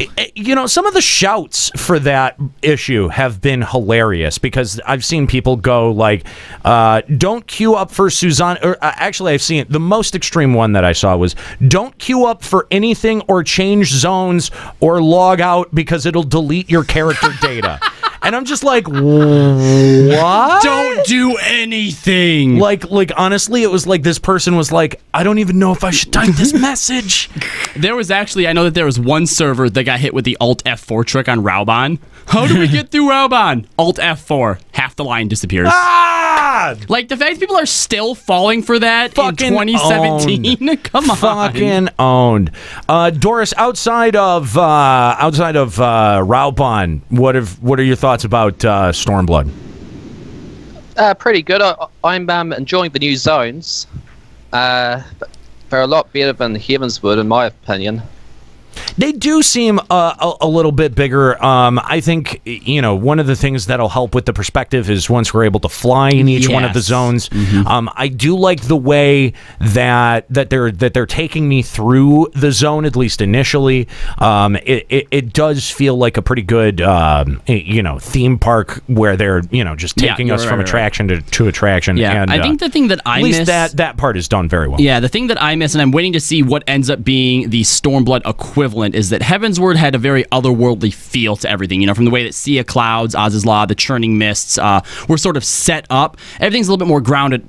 obviously, no pun intended. And I think that where that sort of wow spectacle or factor is going to come from is in stuff like the ziggurat or these ruins that are scattered around everywhere. Yeah, I definitely think that there's something to that, and I think that we might see, like we did with Heavensward, some additional expansion of the map through instanced zones. Yeah. We did see Square Enix kind of fleshing out some of those Heavensward geography, like Zelfatol, things like that. I think that we're going to see some of that same tactic here, and that by the end of 4.0, as an expansion, that the map will feel much more full than it does right now. Although, a big part of that, at least in Heavensward, was the raids, the Alliance raids, and as we know, those set to take place in Evilise or something like that. So again, there's the potential that may not be playing a huge role in exposing geography, but you had mentioned early on that only getting three zones kind of a piece for each part of the continent doesn't seem to flesh out much of Authored very much, and I think that time will tell to be able to see how much of Authored we have left to expose as we move forward in expansions. So, but so far I am liking what I see from the zone design. Yeah, I just want to know how in-game is going to pan out, and how the raid's going to work as well. I mean, that's a good question. We know that we know right now that they're holding back the raid for what is it? Two or 3 weeks, 2 to 3 weeks, or something like that. Maybe even a little bit longer after the official release, right? So right. So they hold that back for a little bit so that people don't feel the need to poop sock themselves or give themselves a heart attack in order to grind all the way to that point. So I'm interested to figure out what that narrative hook is going to end up being, but I mean, clearly we haven't seen it yet. Not even just the narrative hook, and maybe people in our chat could tell us, because obviously we're not very far into it, so people in the chat could tell us if this is something that's going to pop up or not. But when you go back and you look at Binding Coil, you knew where the Binding Coils were. You saw those things. They were huge set pieces in the zones. And even when it came to Alexander, even though he was just in one zone, there was Alexander. You knew where it was. Sure. The mainstay raid is going to be Shinryu and Omega, who I think, the theories right now are that they're, lost in time somewhere or whatnot. We have no idea where they are. So is this going to be the first time that a major raid doesn't have some type of big set piece that actually exists somewhere in the world? Again, I think that, there's evidence that there is, a hole that was bored by Ultima in Shinryu. And I think that, we're not gonna see it, and instead there's going to be a big hole or a big space that is sort of representative of that. Like that's but the thing is, here's the thing. Fuck off. What the fuck? I don't even know where this is. Oh God, I'm turning your mic off. Fuck you. For the rest of the show, fuck you. This stupid bang made shit. I don't even know where. He's trying to pass this bullshit off. It's funny. One of us is going to go and play Red Mage, and it's actually literally going to be about banging. We're going to be like, huh, well, damn. Well, he gets to deal with the rest of the show, because if he's not gonna contribute anything fucking meaningful or helpful to the discussion, why bother? Yeah. Oh, why are you so angry? You're being Nika right now. Is that Seriously. what you want? Are you proud of yourself? Nika? Yeah. Explain that. She doesn't contribute. Oh, okay. That makes sense. So anyway, I do think that, that having a physical representation of your raid is cool, that you can kind of, go up to and look at. But the thing that you got to remember about Binding Coil, while we did see etheric disturbances, we didn't necessarily see the Binding Coil. Our first point of entry was an etheric disturbance, and we went progressively deeper and deeper and deeper to be able to finally reach the Binding binding those coil. giant like shards of stuff that were sticking up, weren't those a result of the binding coil? Those were as a result of the calamity, and it was aspected aether. Yeah. That does not necessarily mean on a one-to-one correlation that here is where binding coil 1 is, here's where binding coil 2 is, here's where binding coil 3 is, in a quite literal fashion, like Alexander did, where you can quite, you literally can fly. see. Yeah. Exactly. So I think I don't think that they necessarily need to have quite such a literal version of that on a map somewhere, but I do agree that there is a little immersion effect that should happen with the dungeon and with the raid. I'm sure it's there. I bet that people have not found it, or at least not in great enough quantities to really have that shit spread around like wildfire. Again, we're only on day 4 of early access, day 3 of early access. So we've still got people who are leveling. We've still got people who are obviously not able to progress in the MSQ. And there's still more that as a community we have to discover about the areas that we're adventuring in. I have no doubt that eventually we will get some kind of direction on, Shinryu and Ultima. But, when it comes to the Evil East part of it, that's what I don't know. Where that's because, be placed. we've speculated that Evil East could be a place in Eorzea, or that, it could be kind of like how they did with Crystal Tower, and they took it, they basically transposed it from 3 into Eorzea and gave it a space. If they're going to do that same thing with Evil East or not, that remains to sort of be seen. But I think that that's going to be something that is, like if they take that away from the ability to expand on the geography of Eorzea as a whole, I think that does a disservice to their ability to create lore. And I really hope that wasn't a decision that was handed down from on high, like, hey, we've got this FF12 HD remake, we've got to have some kind of tie-in. Why don't you take this guy from the FF12 team and have him design a level? And Yoshi P is like, shit, I guess we're having him design something. You know what I mean? Yeah. Like there's an element of it that feels shoehorned that I don't. I think that the release of that raid is going to coincide with the release of Zodiac Age 2. Yeah. Oh my god. I bet it will. I bet it will. I bet you it will. Square-Enix. I bet you it will. How crummy does that feel? How crummy does that? If that's true. For some stupid reason, it wasn't until now that I even made the connection. God, Square-Enix, get your dick out my mouth. I mean, isn't that a little bit disappointing? Because, again, those alliance raids were so good about expanding geography that we hadn't seen in Eorzea existing through Heavensward. And that's one of the things that I was looking forward to about Stormblood, was having before we knew that, it was set in... in the Evil East, that I was genuinely excited about, because those raids do kind of give you contextual clues about the world. We got Ozma, and the fact that there was this civilization eater weapon, like that was huge. Yeah. Ugh. And to think that could it could be possibly taken away from the community, I think is a bit of a disappointment. But I mean, again, only time will tell. We'll see. We'll see how that ends up panning out. By the way, Doris, I want to thank you for the call. Appreciate hearing from you. If you want to call Limit Break Radio on Skype, 810-515-8715, limitbreakradio.com/Discord. Still looking for someone to give us the real 411 behind the quote-unquote bang mage. Can we get someone who's actually done the goddamn red mage quest? Who's a real red mage, not a fake red mage? You're a fake red mage. I'm sorry. He's not the one that looks like a fucking black mage. So... yeah. Well, at some point, all red mages will look like black mages. Not if you glamour hard enough. Glamour harder. Too glam, too furious. Let's go back to Weird words coming from you. Let's go back to our phone. Daddy. Let's go back to our phone. You've always made fun of my glamourness. Hey, you know what it is? It's Father's Day. You shut your fucking mouth.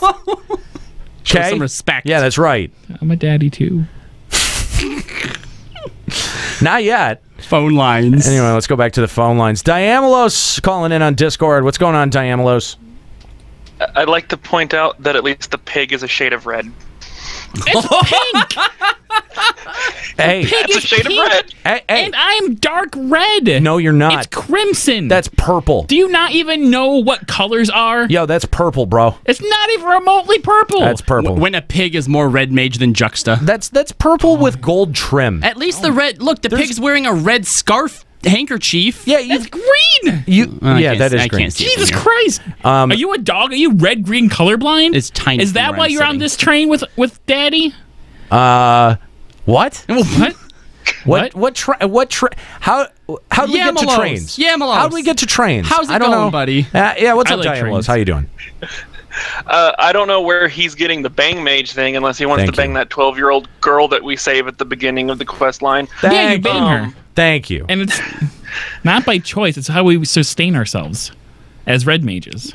What is the actual? There's subcontext you have to read between the lines of. God, shut up. What is the actual story for the Red Mage quest? So the main guy that you learn from actually met Alize while she was doing her travels. That's where she learned to be a red mage. That ends up being confirmed early on in the quest line. Okay, that's Okay. cool. All right, fair. And he basically, the whole concept of red mage is that after the calamity that was caused by Makai and that other place, Amdapur, it became like illegal pretty much to use magic in that way. So red magic was designed as a way to, you pulled magic from yourself, and you had to keep the balance so that you didn't tip one way or the other. Oh, Okay. That's actually really interesting. And that's I think that was something that we had theorized because of the struggle, the black-white struggle, Right. That has kind of really kind of typified at least 3 or 4 different eras. So instead of pulling aspect from aether from the world around you, you actually use your own like internal reserves or whatever. That's actually really cool. Yeah, and the guy that you learn from is actually a member of the Alamegan, or an old member of the Alamegan Resistance, and he and his team discovered the texts on Red Mage and decided to refound the Order to help the Resistance. I think this is way more compelling than what Juxta what the fuck is talking about. Yes, absolutely. This actually is rooted in the story of the world and in lore, it's compelling. and history. Yeah, I don't know what the fuck this Joker was trying to pass off as a storyline. Okay, but I appreciate the honesty, Diamolos. I figure if you're gonna do bang anything, get Samurai with its kinky gauge. I mean, that just writes itself. There you go. The fanfics. No. All right. Diamolos, thanks for calling in and setting us straight. If you'd like to call in, Limit Break Radio on Skype, 810-515-8715, limitbreakradio.com/Discord. Let us know what you're thinking about Stormblood, how you're liking your experience with the early access, and what you think could improve. I mean, obviously, outside of the servers and the bottlenecking. I mean, that's kind of obvious. Yeah, no shit. Spoilers. I got to check out all those Sabotender weapons. They're all shit except for one. Which one? The samurai one. Red Mage is good too. Why? What is the samurai one? Luckily for samurai, you know how their whole like weapon design goes into the scabbard, right? Yeah. Okay, so now the sword actually looks cool. It actually looks kind of like a green lightsaber sort of deal. And the Sabotender's just on the scabbard, so if you completely ignore that, when it's drawn, you actually have like this really cool, almost like lightsaber green katana thing. Everything else is super horrendous. The Dark Knight Greatsword isn't a greatsword. It's like a giant club that has spikes on it that spin around, and then there's a Sabotender like holding on to it. That sounds fucking stupid. The ninja one are fucking paddles with like Sabotender mosaic tiles on them. So dumb. The worst thing. The Astrologian one's pretty cool. It's like a roulette wheel with like the spinny thing. All Astrologian weapons look the same. It's like books. They look exactly the same. Ugh. I know. So, and they cost $100K. Nobody's spending money on those. I bought 2 of them. Oh my god. First of all, which 2? Red Mage, which actually like the sword actually glows yellow and stuff, and the Sabotender's like on the little glowy thing. Congratulations on your P sword. Your P sword. The second one I bought was a White Mage one, and they have the Sabotenders on the staff, and then he opens up cards that like a fan of cards. That's stupid.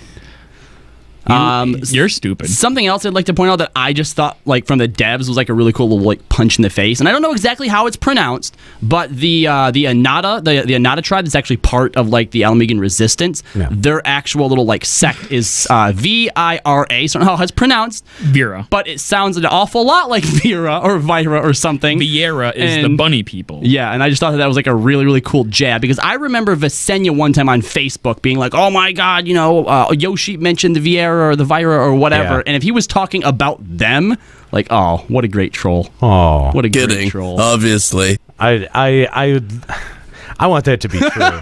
I want that to be true so bad. That's my headcanon. Thank you for that. You are welcome. Yeah. Obviously, Stormblood has added entries to the sightseeing log, just like they did in Heaven's Ward, and they're not as stupid as they were in the original sightseeing log. I've actually found a few myself, but I can't get to them yet. I assume you probably need flying to be able to get to a lot of them. Yeah. Has anyone had a chance to try the spear fishing yet? Anyone in chat want to tell us how like that is? Why would we care about that? Because anyone have wasted their time with that shit? They've added a challenge, like in the challenge log for it, so it's free XP. Yeah, on Fisher. You have to be on fishing to do it? That's stupid. Get out of here. Yeah, it's a gatherer. They've adjusted Wondrous Tales, and actually, I forgot to even go and talk to Chloe to see if you get this new Wondrous Tales in Idleshire still, or if they've plan to move her somewhere else. But upon reaching level 70, an additional column of optional rewards will be added. I don't know if that means a column would have to be down, so not on the bottom. So I guess it's still 1, 2, and 3 rows, but there's going to be more rewards associated with that. That's kind of cool, I guess. So, based on the fact that Ralgar's Reach is sort of our point of contact from the very beginning of the expansion, a place like Idleshire we didn't get access to until the very end of Heaven's Word, and that ended up being a place where people congregated. Right. We had Rowena that moved from Mordona to Idleshire. Does that happen with Ralgar's Reach this time around? Ralgar's Reach is going to be our point of contact, which I think from... But how does that change? How does it grow and expand? I don't think it does. I think you can grow and expand. I mean, there's still plenty of room within there that you can do that with, especially if you've been explored any the rooms. There's plenty of places to put NPCs, but I think you're right. There's not many places to be able to build more permanent structures. Right. But that's been such a key staple of those types of things. That's one of the things that I most look forward to every time they patch it in. Right. So it'll be interesting to see how that ends up working out or not. Because if it is just adding new NPCs, but nothing's really being built, or we can't really see things progress and change over time. A city that changes and grows is a very compelling aspect for an MMO, and something that, you're right. I enjoyed watching that happen with Mordona. I enjoyed watching it happen with Idleshire. And I mean, if it's I don't expect it to be Ralgar's Reach. I think Ralgar's Reach is going to be pretty static. It seems like it is a set piece for a piece of narrative, and that Kugane is probably a little bit more likely to fill some of that role where we're Kugane's already so developed, though. I figured that Kugane was more of the Ishgar. See, and that's the problem, is I don't know where this sort of aspect is supposed to take place, or if they've taken this kind of fundamental concept and pushed it off into Eureka. Did we know about Idleshire? Because they had said that there is going to be another Mordona type space that gets built on over time. In the patch notes here, it told us all the areas that were added, right? Does anyone remember back in Heaven's Ward if Idleshire was a complete secret that popped up, or was that included in the patch notes? Hey, this place known as Idleshire exists. Because that's what I'm wondering. Could they still be hiding a secret zone for us that we don't find till the end of the expansion story? But we were told all of the zones that we got with the expansion. So I don't know where they would have hidden. It would be easy enough to hide, a smaller. Idleshire, obviously compared to all the other zones, isn't very big. But it is its own zone. It is. Mordona is not. Mordona, correct. Yeah. That's true. So there could always be one hidden in one of those ending zones, Xanxia, I think, or Yanxia, or whatever the hell it could was. Be. I guess my question is, where are we going to be directed to go? To change in our tomes, because that was Idleshire. Everything was centrally located in Idleshire, and things were even moved from Mordona to Idleshire to be able to accommodate that shift in the player base. I don't know. It's not. And again, you know, a lot of us are very early on in our progression, and you know, this may become painfully obvious and clear as time progresses. Right. But I don't.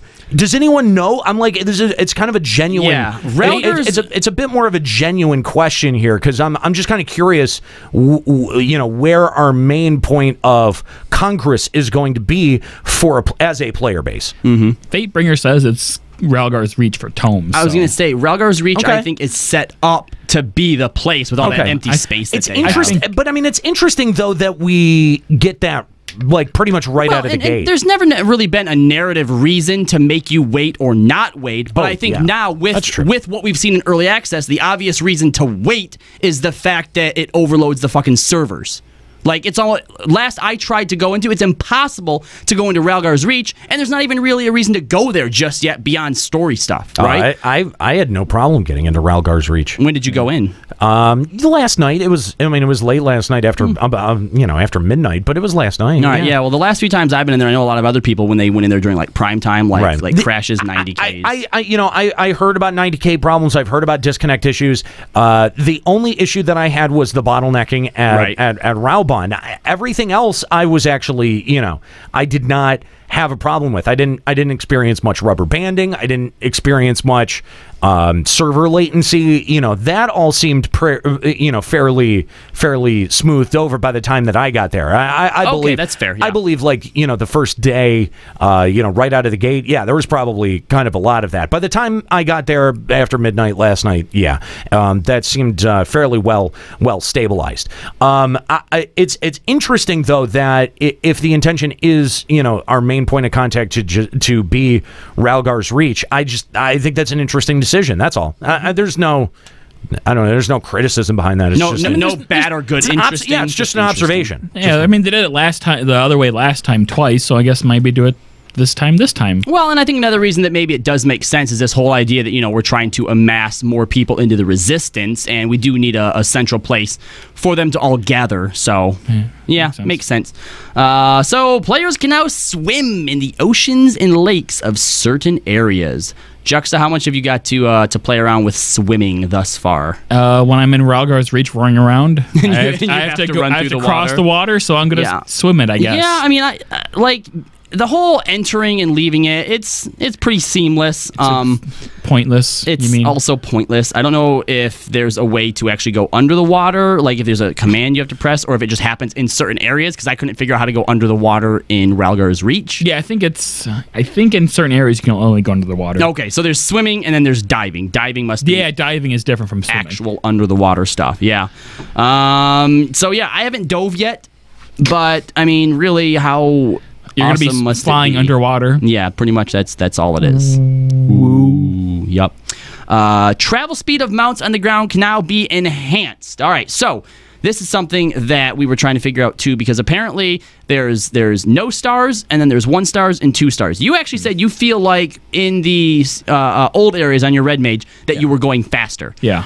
We do have 1 star in there already. Yeah, I think 1 star is faster than we were going in 3.0 or 3.x. Okay, it did say complete the following main scenario quests will unlock the first speed enhancement for 1 or more associated areas. So since we've been technically probably already finished all those, we've already got the 1. Right. You have any idea where the second star comes from? I believe Centurio seals for Heaven's Ward, and then the other hunt marks for... we have to go back and do hunts if we want the second level of mount speed. How much? Do you know how much they cost? Because I do have some seals saved up, I think. I mean, I think it's like 250 per. I mean, it's not nothing, but it's not a lot either. Yeah. Well, that sucks. Then I assume the mount speed for the new areas is probably through MSQs too. There's just 1 star, so probably. I mean, I assume. They've adjusted flying mounts. While interacting with an NPC or object while riding a flying mount, players will dismount automatically. That's pretty cool. I hate having to hit the stupid dismount button so much. New hairstyles have been added. New emotes have been added. And then we get to the battle system change. We've already talked about... before we get too far into the battle system change, let's go back to our phone lines and talk to Ryuichi, who's been hanging on the line from Sergeant Tannis. What's up, Ryuichi? What up, dude? Thanks for calling Limit Break Radio. What's going on?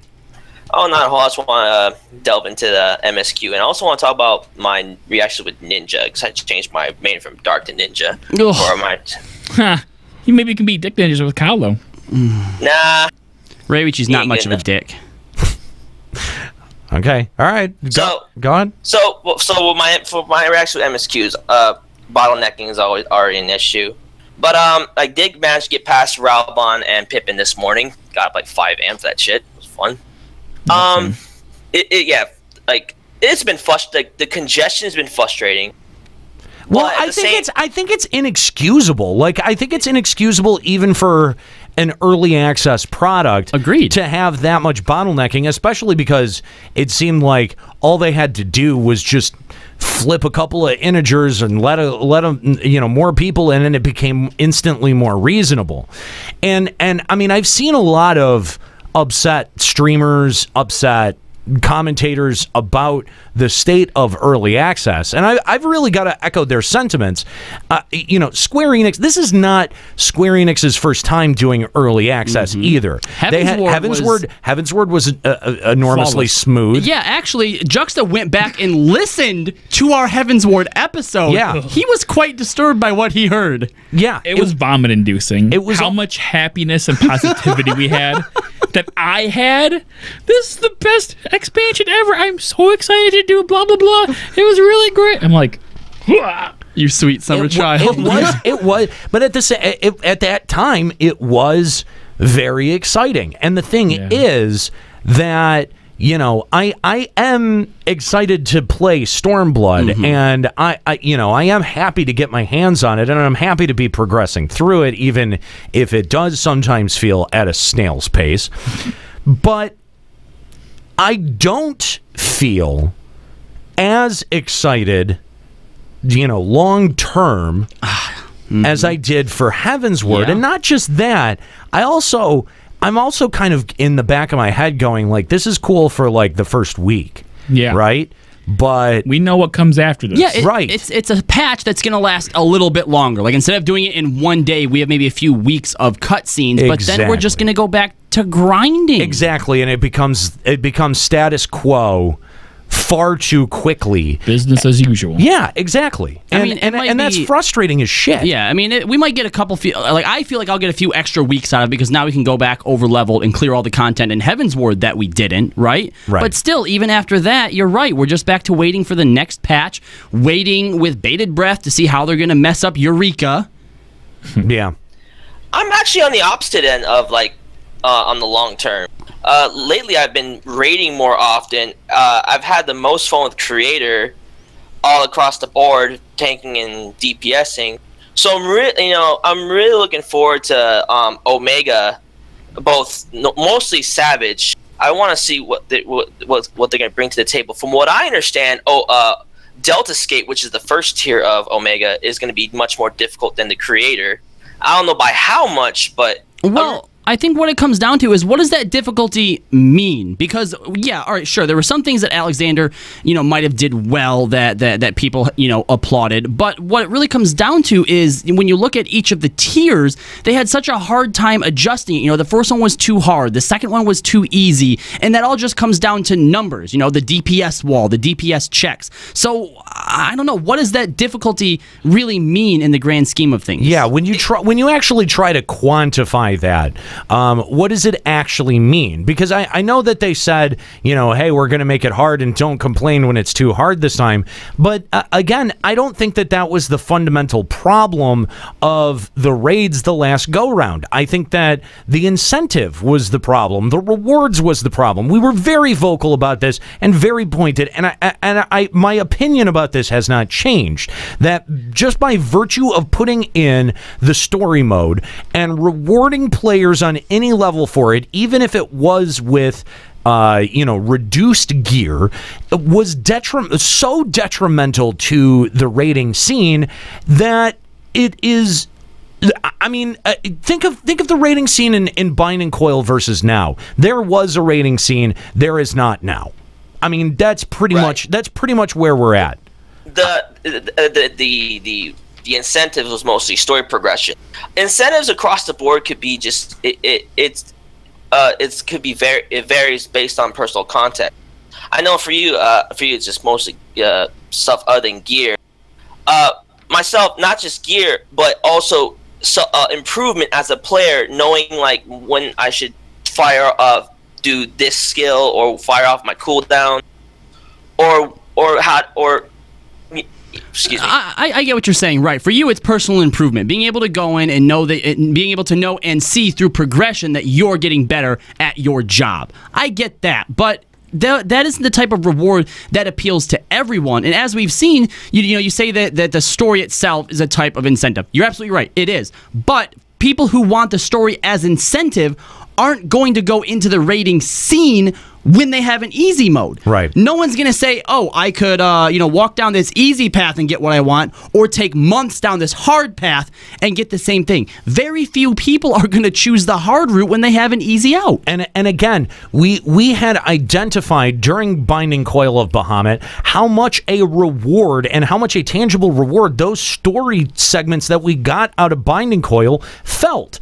And that is totally at odds with the lackluster, boring, bland story that we got from Alexander, and at least some of that has to do with perception and access, right? Like, yes, Binding Coil cutscenes and Binding Coil story is inherently better than Alexander, but at the same time, because they also served as a reward, that the minute you took that out of the equation, the way that you rewarded your players through gear became twice as crucial, and there was no forethought given to that at all. It was just like, oh, make one class of gear better.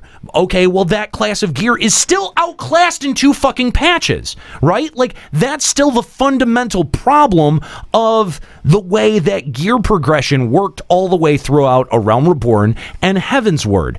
And I'm telling you right now, if Square-Enix has not given any forethought to the way that gear progression works throughout Stormblood, we're going to have the same problems. It's going to feel just as unsatisfying to clear content and to get your rewards, and you're going to see a player base that is even more unmotivated to challenge themselves or put themselves against a challenge now that we have a huge influx of motherfuckers who just jump potion past the problem. Query. Now that we know that we are getting less dungeons, right? One less every odd patch, okay? Right. If they pushed the time between when gear was outclassed by entire patch cycle, so instead of waiting, let's say, 5 to 6 months, it was now like 8 to 9 months, would that, you think, help at all? No. It's just the inevitability. Yes, it still extends the problem. What you need is some way out of the gate to have uber gear that is going to cover you from the beginning of the expansion to the end of the expansion. I think that is what makes logically the most sense, right? Like, if we have vertical progression, having gear that is relevant far beyond the next expansion doesn't make a whole lot of sense. I think that is incredibly disruptive from a data sense in terms of, your community and the way that your community relates to gear. But if you know where the end progression is going to be in terms of what your eye level is going to be, or what the stats that you are going to need for the final piece of content for 4.0, then yeah, that's where you should be aiming. That's where you should be trying to reward your player base. That's what you need to give access to right out of the gate, so that someone who takes the time or puts in the effort to get that uber piece of gear has that for the rest of the expansion, and then let the new expansion be the point where you expand that vertically. It's a delicate balance, because you can't give those out in too high quantity, or else they become meaningless as well. And I get that it's a balance, but I think it's something that other MMOs have gotten intrinsically correct, that Final Fantasy XIV has fallen flat on with every single expansion and every time they've moved the goalposts up vertically. that's got to stop. Like that has to stop if you want to stem the bleed of long-term players from this game. And I don't know that Square Enix wants to do that. Every indication that I've seen in terms of business moves, in terms of ways that they're incentivizing content, rewarding players, and trying to attract players to the game or keep people there, I think that Square Enix definitely values the concept of a new player buying, a boxed copy of the game and starting a subscription anew, even if they're going to fall off in 30, 60, 90 days. Than they do the people who have been subscribing for 4+ years to this game. And that's the thing. You know what? And I think the reason that becomes such an insult to me is because as a 1.0 player who watched the game sputter and die a painful death, that we were promised as 1.0 players from Square Enix heads that they would fix the problem and that they would value our business. And you know what? I feel like they did, and they valued our business to a point to get to the other side of 2.0. And now that they've gotten to 3.0 and beyond, that the people who floated them through the disaster that was 1.0, they could not give even half of a flying fuck about. Yeah, and that bothers me. And I've heard, why does that's such a dumb point of view? That's such a dumb thing to think. Like, Square Enix is an they've got to be able to attract new players, and they've got to be able to bring new people to the game. That's just business.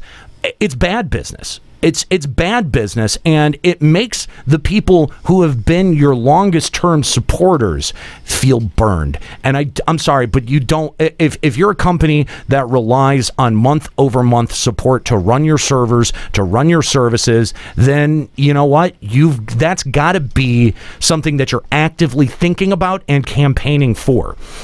Quite frankly, I feel like Square Enix has been pissing on the heads of veterans for the better part of 2 expansions, and we're only now really realizing how just the depth of their dismissal of veteran players and people who have been and have spent hundreds of dollars on this game. Hundreds of dollars, whether it be in collector's editions and $12.99 a month, fucking sub rates, $25.99. Are you fucking kidding me? Are you fucking kidding me? Your Mrs. Freshly's fucking honey buns and Carl Jr.'s. Yeah, Carl's Jr.'s cups and fucking Papa John's. Stupid. Who buys a game based on a fucking billboard?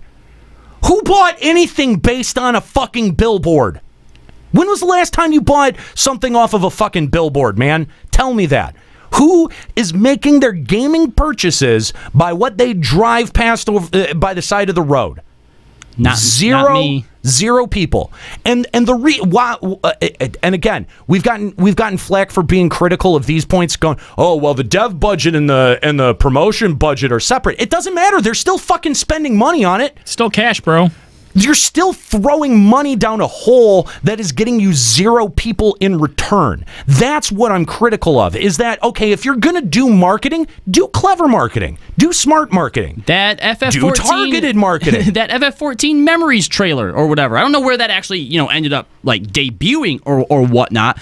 But that's cool. That was a cool thing. One of the first things that I remember Nika showing me way back in when 2.0 first launched, maybe it was a 1.0 commercial, where it shows all these people just congregating that's a 1.0 yeah, and then they're around this cliff, and then it slowly fades into all their characters and stuff, right? That was cool. But you're right, putting it on honey buns? Yeah. What a waste. What a absolute fucking waste. Not even Mountain Dew or Doritos, which is inherently, linked to the gamer culture, quote unquote. Ryuichi, thanks for the call. Limit Break Radio on Skype, 810-515-8715, limitbreakradio.com/Discord. If you disagree, if you think that the marketing that Square Enix was doing for Stormblood was smart or pointed, if you want to try to call out some of our cynicism about the way that Square Enix is treating its veteran players, please give us a call. well. I'd love to argue this point. I'd love to drill down on this point a little bit more. Limit Break Radio on Skype, 810-515-8715, limitbreakradio.com/Discord, because I've said this on the last 3 episodes, that the contempt that Square Enix has, the seeming contempt for its long-term player base, is absolutely unfathomable.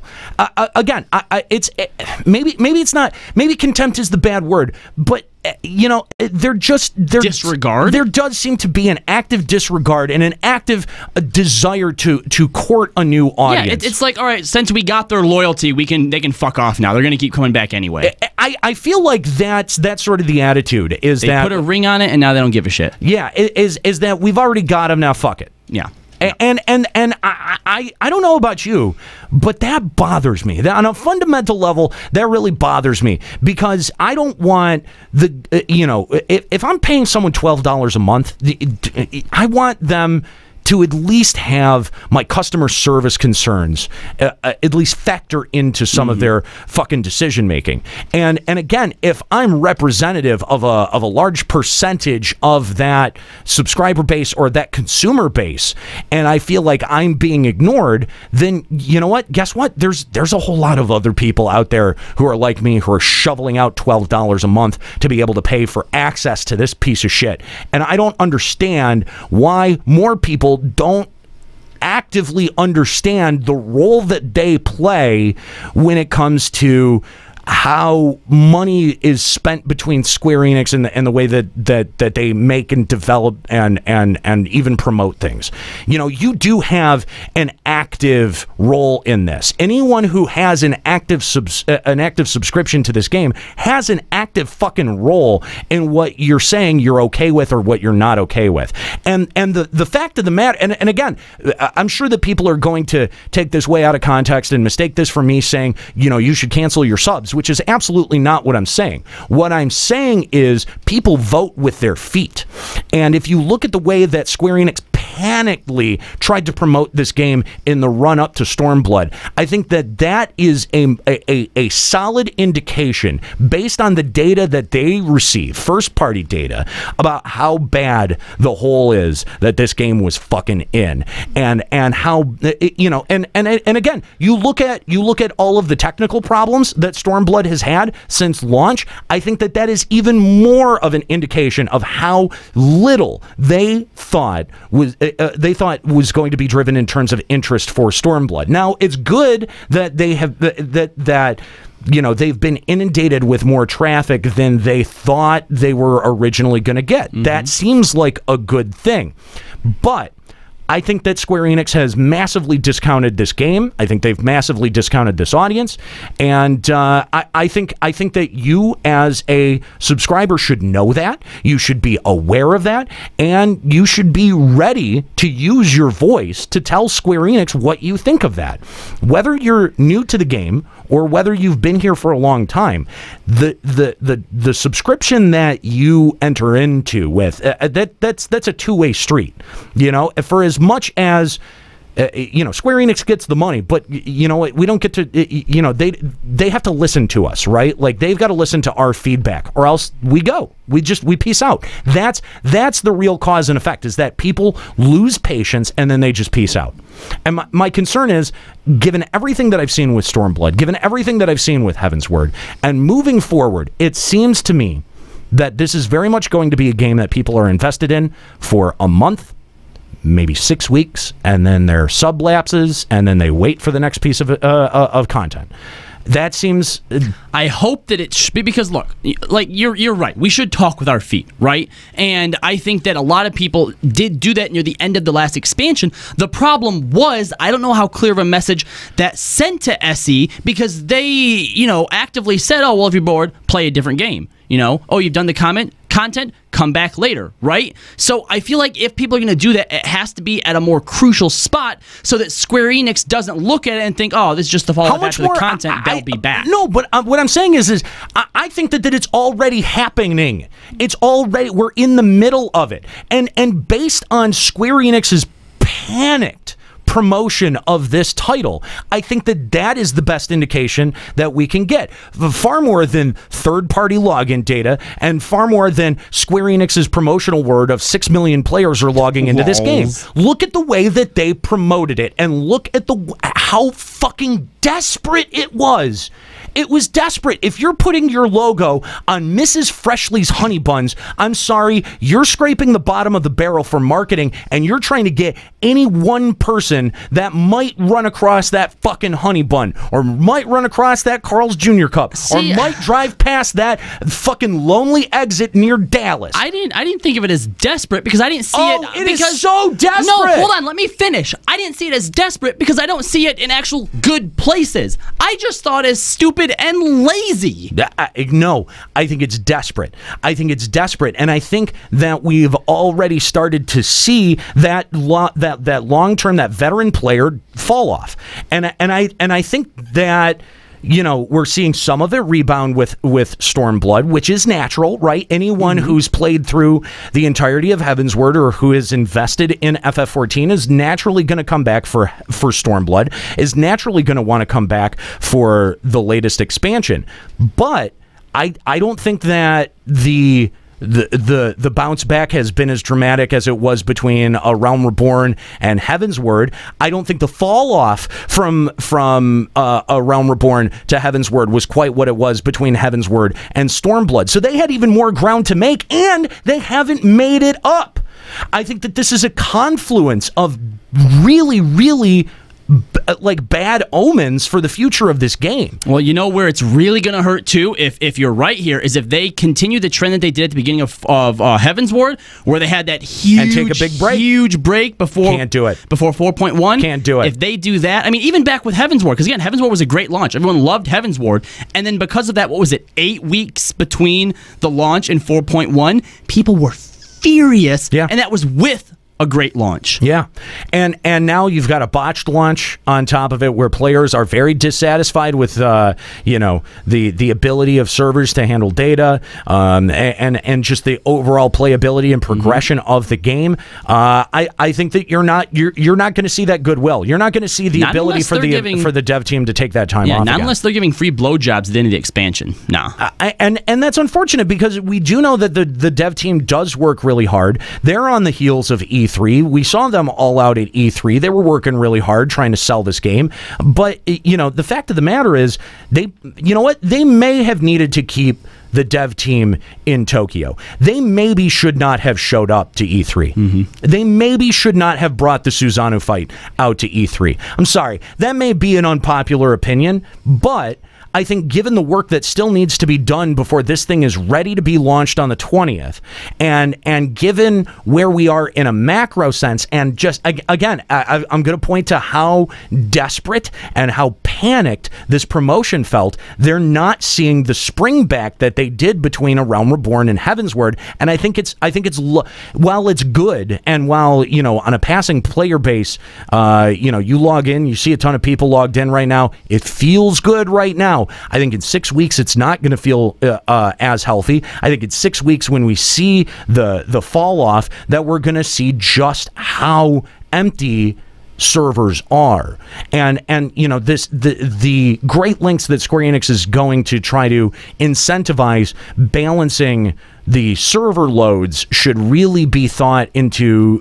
You know, they should put that same level of thought into the way that they're incentivizing the gear and their content, because you know, those incentives were fairly clearly laid out and compelling. They clearly know what compels and what motivates the audience. I just think that they're not doing it, and I don't know if that's hubris. I don't know if that's arrogance. I don't know if that. I don't know what it is. I simply don't know what it is. I'm frustrated now. You know, at the development arc of this game, and I think that Square Enix should be worried.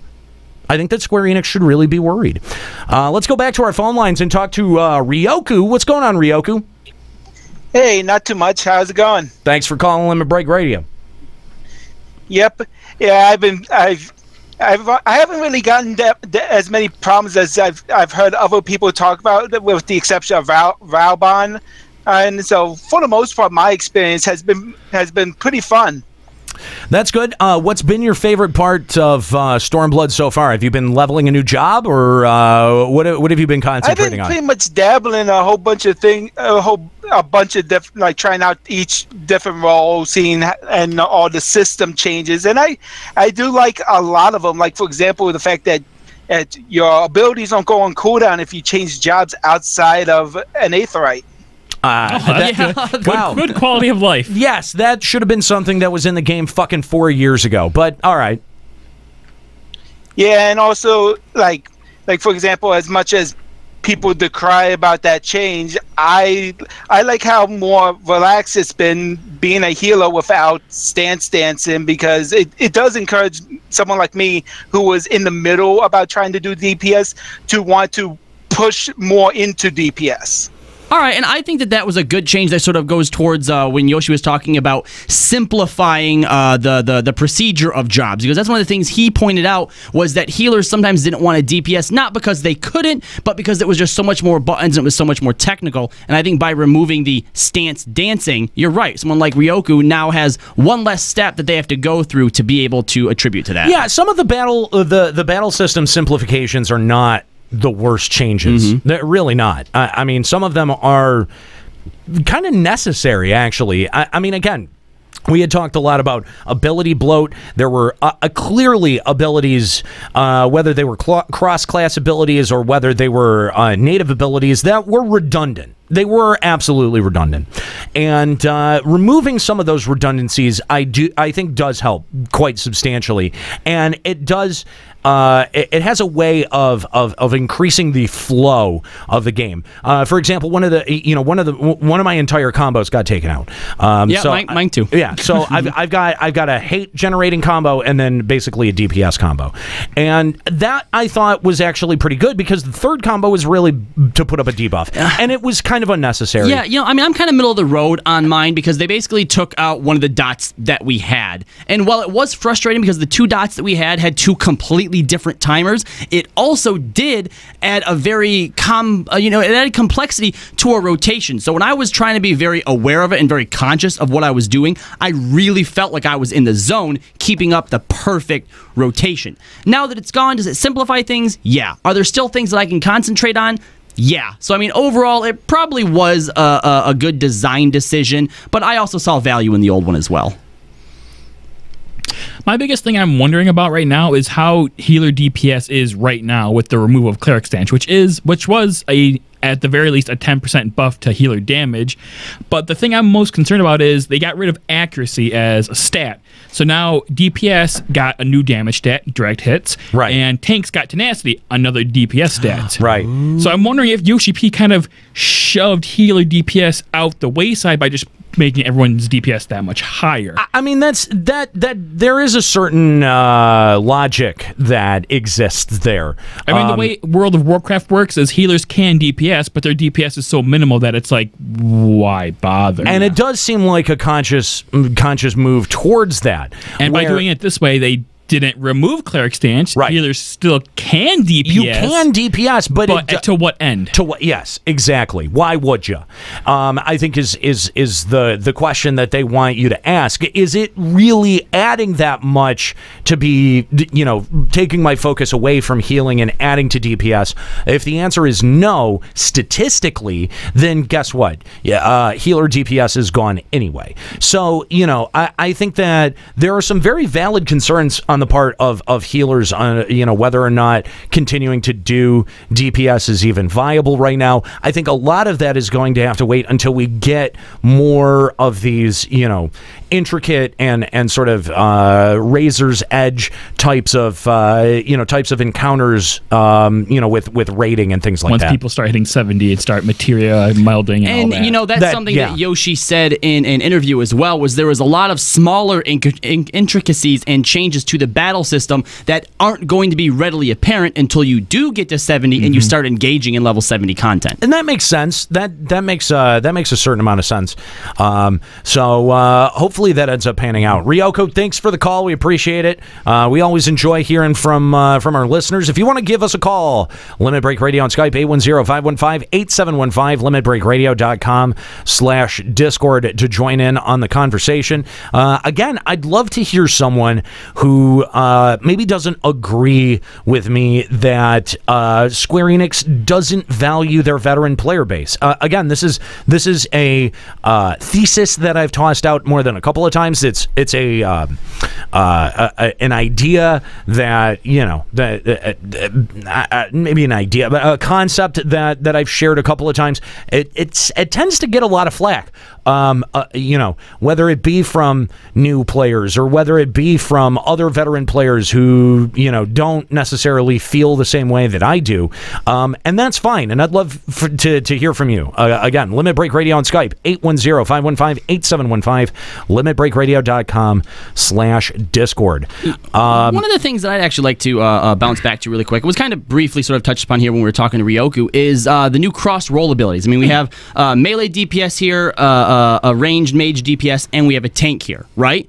I actually thought when I got to look at the options. The options, right, for melee DPS, I was actually kind of impressed with them. There was obviously a few things I felt like, yes, that's very strong, you know, for my role. But overall, I felt like what usually happens in cases like this is there are very apparent ones where it's like, these are the ones you need to have. If you don't, you're a fucking loser, and don't touch the other ones, right? There were some that obviously had very, very crucial roles to play. Like, for example, True North eliminates the need for directional things for your moves, right? As a ninja, especially as a ninja who has tanks that fucking run all over the place so I can't hit trick attack, that's a fucking godsend. I love that one, right? But as I was talking to Juxta earlier, there is a very clear set for ones that I'd like to have during soloing, such as Bloodbath, Second Wind, and then there's some that I think would work much better in party situations, such as Goad. And there's another one, I forget what it's called, though, that allows you to take movement effects off of people, right? And the other thing is that you've got more abilities than you can set. So there is this trade-off that you're doing. Like, you know, am I going to need an AOE provoke right now? Like, no. Okay, well then I can have an additional defensive cooldown. Yeah, something that I thought they did really well was that they do have a nice a bit of abilities that I could see myself changing in and out depending on the content. Yeah. One of the things that they did way back in World of Warcraft when they erased the talent tree, they basically just gave you 3 choices every couple levels to augment in some way. And in most cases, there was a preset, these are the ones you want to do for your class because this is the best combo to get the best DPS. I don't feel like that is the case with the ones that SE has made, at least for melee DPS. I don't know how it is, you know, for tanks or Juxta, what it looks like for range DPS. For range DPS, the choices are kind of bland. I feel like there's probably 3 or 4 clear winners that probably you always want to have, especially for Red Mage. There's this MP refresh, which is our only MP refresh that we have. Right. There's maybe like a flex of between 2, maybe 3, but they really don't add or subtract that much for casters, in my opinion. That's too bad. And again, you know, there are some tools in that toolkit where I feel as a Dark Knight I don't need. The AOE provoke, that's one that I feel is wasted on Dark Knight. I mean, yes, I definitely see its application, but by the same measure, I've got so many AOE tools, I simply don't need it. It's tough because, you know, again, I do like some of the streamlined aspects, but at the same time, I do feel like, you know, some of the shared roles that we get are also kind of bland now, too. Did you find yourself actually, like, debating between certain ones, or was it real easy, like, yes, I want those, no, I don't want those? It was, for me, it was fairly simple. I went mostly with defensive cooldowns. You know, provoke is the obvious one. You've got to have provoke in there. A stun is another one. And then you've basically got, like, maybe one more slot to either decide, do I want an additional defensive cooldown like Convalescence, or because I mean, you know, some of them are really kind of clutch cooldowns. Convalescence is big. Rampart's pretty okay. You know, there's a couple of other ones. I don't know if this is a job action or if this is a shared action, but there's one where I get to shed hate and put it onto one of my party members. Yeah, Shriek or Shirk. Shirk, which is going to be great for trolling. placing, hate on you or you. Yeah, perfect. So I'm looking forward to my troll ability. They gave Shadewalker to you? Yes. Yeah, give 25% of my enmity to somebody else. Yep. That's so well, good. I guess I'll just have to make sure I have diversion on so I can just shed half of my enmity. Right.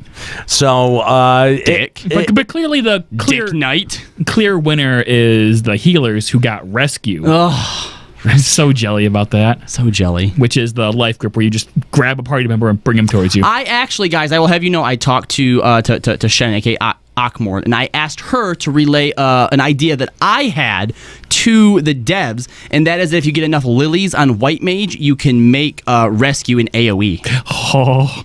And just pull everyone to you. Oh, I just got so hard. That would be so obnoxious. Instant wipe. Including Alliance members. That's maybe a little bit too far. That's 4 I like the idea that Square Enix is like, yeah, this could definitely be used with like terrible intentions, but fuck it, we're gonna put it in anyway. Could like you it seems like imagine- every job now has a troll ability. Like in Evilise, and I right? love that. You just kill your entire party, and someone's like, "What the fuck happened to Team A?" Rescue AoE, and they're like, "Oh, your healer's a dick." Gotta respect it. Respect. Yeah, no, I think that's a lot of fun. So yeah, but Shirk does. I mean, in terms of a practical ability, when you've got Off tanking. yes, Or tank swapping. There Yes, you go. it's going to be hugely critical for that. There's a lot in there that is good. Again, new pieces in the toolkit that are going to be useful. But man, nothing that I looked at and I was like, oh shit, that's a game changer. You know what I mean? Well, okay, and see, actually, that's what I'm kind of saying is I didn't want to look at it and be like, oh, here are the obvious choices, I right? guess, yeah, sure. Yeah, so that makes sense. I'd also be curious for someone who's an actual active healer to call in and give us your opinions on the cross roll abilities that are available for healers. Yeah, that's a great point. I feel like healers did get the best of the bunch in terms of being able to swap out your cross roll abilities based on the encounters, because there's just so much good stuff in there, and you're also going to want to coordinate with your other co-healer who has protect. Right. So yeah, if you're a healer, obviously we do have healers on the cast, but none of us are actively leveling a healer right now. We're all focused on bringing our current jobs up to 70. Yep. Juxta is trying to get his black mage up to 70. So we're Red not. mage. No, that's not what I see on screen. I see a black mage. I see a bang mage on screen. Ugh. I'd like to use my Juxta timeout. Yep. Thank you. Why? Perfect.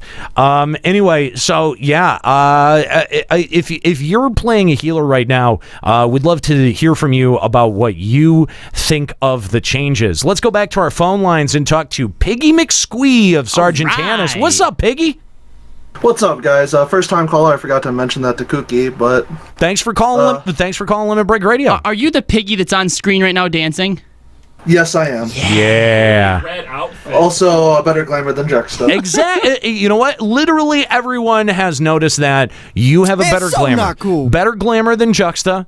More red than Juxta as well. I mean, there's so much red in Did you even try? in your glamour versus all of the mauve, and I see a little bit of gold and some silver. I see some gray on the hat, but I don't see much red going on with Juxta there. So we appreciate having you on. Yeah. The reason why I called was like you asked about asking people to call in about like Square's marketing. Yes. For Stormblood. Yes. And I felt like they could have done it better. Like, promoting it on WrestleMania and Honey Buns. Dear God, why Honey Buns? I know, right? It's an easy one to pick on, but it really is stupid. Like, if they, putting it on, normal TV, during, TV show commercial break, Prime that's time, fine. Yeah. But, no one's gonna fucking pick up the game during, WrestleMania. They could have just put the money, somewhere better. But granted, in my opinion, with all the advertisement they did, it feels like Stormblood has more active players right now than Heavensward did at launch. I disagree. I disagree totally. I think that Heavensward was more vibrant. There were more. I was interacting with and running into people in the overworld more regularly. Fates were more filled up. There were 5 or 6 fates that I ran past yesterday that were totally empty. Okay, during the launch of Heavensward, there was not a single fate that I could go into in any fucking zone, in any zone, that was empty. The reason you didn't run anybody in any fates is because they were all at Raubuan. I mean, that's fair. And players have been conditioned not to do fates. I'm going to take you off mute now. Players have been conditioned not to do fates for an entire expansion. Which is remember why they're giving all this bonus XP to fates. And remember, in 2.x, players were just spamming, what was that, like Dark... That one fate in Northern Thanalan, DD, for massive XP gains. Yeah. And we're exploiting, rather. Well, not just that, but when you were traveling from set piece to set piece, you saw people in secondary cities at quest givers. I have not seen that. I have not. And granted, this may have been because I was on after midnight. I think it was. The only place that I've seen people gathering was around Raubuan, and I understand that that's a bottleneck, but you would think that if the player community was as robust as it was in Heavensward, that I would easily be running into as many people that I did in the overworld. Yeah, that does seem weird. I mean, I had a opposite thing, actually. When I was in the peaks, that's the one that we like, right? Yeah, when I was in the peaks, I actually had quite a few people that were on the same quest legs as I did, and not that we needed help with the quest, but they went a lot smoother because basically everyone would jump onto the same mod, all get credit for it, and move on together. So. Yes, and just an interesting point to note. During my entire time getting from the opening of Stormblood to Raubuan, I did not have a single mob of anyone else's pop on top of me while I was doing MSQ. That was weird to me. Oh, I was getting attacked by stuff all the time. Really? Yes. The Leshies, fuck those guys. No, Leshies are overworld. I'm talking about when you get to a destination and you pop something. Generally, if there's a lot of people doing the same content, you'll end up with, if it's a collection of 3 Garleans, you'll end up with 9 Garleans at some point. And you'll be like, okay, everyone's doing this right now. Never happened once. Might have been happened once. Yeah, it might have been the playtime because I had that as well. I will concede to that. However, I feel like I've noticed that during every patch, every expansion, and it seems like I actively wondered, where is everyone? Yeah, I think the real test is going to come when the actual launch happens and people are stopped being bottlenecked and they get nice and spread out and we see exactly how things unfold. It's good. Well, no, I think it's going to take 6 weeks. I mean, there's that honeymoon period that people initially have with any kind of new content. I think in 6 weeks we're going to be able to tell exactly where the enthusiasm level is, and I just I hate to be not the bearer of bad news, or I hate to be a pessimist, right? Negative Nancy. But here's the thing is that I think in 6 weeks it's not going to be as high as everyone thinks it is right now. No, I don't think it is either. Like I said, I mean, when Heavensward first came out, super psyched about it. And even though, yes, I want to get home to play the story, once that's over with, what am I going to end up doing? This is like a glorified patch. Grinding tomes, yeah. It's just a long patch we had to wait for. It does, in some senses, it does feel like a big patch. Yeah. And that's not really that's not really what you want out of an expansion. The reason that EU seems more full than Heavensward is because they've added more EU servers. So for some reason, there's just a lot of you guys playing. I mean, that's one of it. Didn't they also segment that into a different whole shard now? Yeah. So I'm gonna say that EU servers are going to be inherently more full, and I think players who are trapped on EU servers, now that you have that incentive program, you're going to see a lot of migration off of data centers that are not centrally located towards what your ping is, and people moving more towards that. So I think that's pretty natural. But Piggy, thanks for the call. Real quick before we let you go, because this is your first time calling Limit Break Radio, what has been your favorite part of Stormblood so far? To be honest, I actually like the machinist changes, since I'm a machinist main, even though I'm just sitting as a samurai right now. Getting rid of the cast times on Goss Barrel and giving it an overheat gauge kind of makes a little bit more sense for its class. Yes, I agree. I agree. That feels a lot more natural, because one of the things that always bothered me about Gauss Barrel was that even though it felt temporary, like that cast time made you feel a little bit more rooted. And I like the idea that you're managing, trying not to go over a gauge as opposed to making an arbitrary one fill up. It feels more natural to the job. Yeah, it's actually, if I were to level another job now, I've been giving serious consideration to that being machinist. The only thing that's stopping me is that job's kind of been tainted by Skuro. Hey, remember that time that you had to chant that spell to fire that gun? No, neither do I. So this is a good change. Yeah, I'll second that, Piggy. Yep. If it makes you feel better about being a machinist, you get to be my machinist buddy. You get to be friends with a pig. We're already friends. Oh, and we're already friends with Skuro. I mean, he's a pig. Skuro's a pig. Yeah. So damn, he beat you to it. Oh, darn. Anyway, Piggy, thanks for the call. We appreciate hearing from you, especially first-time callers. Again, I know that we're starting to run our calls down here today. We're almost out of time. We've got about 10 minutes left in the show. But I do want, if there is a healer out there that wants to give us a call, please let us know, and we'll get you on, because I'd love to hear your perspective about some of these healer changes, because I do think that that's one of the roles that has been most impacted by the Stormblood changes. And one that I have, I think, probably the least sense of. Like, yes, I mean, I play healer the least out of any job. And I think that I would have less of a context for what those changes actually mean. Juxta's a little bit more sure-footed on that. But I would love to hear from someone who's actually been actively tasking themselves with learning this new battle system from the healer standpoint, and exactly what your perspective on this is. So Limit Break Radio on Skype, 810-515-8715 is how you reach the show. LimitBreakRadio.com/Discord if you want to call in on Discord.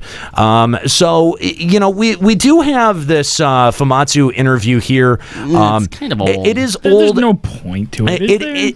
It's old. There's no point in really trying to pick this apart. But it did. You know, we did let it sit around from last week. But and we're pretty much we're almost out of time for today anyway. So you know, maybe we'll read an email here to wrap up the show. But let's go back to our phone lines before we get there and talk to Dolvik of Balmung. What's going on, Dolvik? Hey guys, how you doing? Thanks for calling Limit Break Radio. Yeah, I just wanted to talk about the story versus Savage split that you were discussing earlier. Yep. And you were discussing in chat earlier how if they offered best in slot gear in like one particular piece of the raid, which builds up, which is best in slot throughout the expansion, would be a great way to reward structure. Yeah. I think with that, even story versus Savage split could work, because this is a theme park MMO.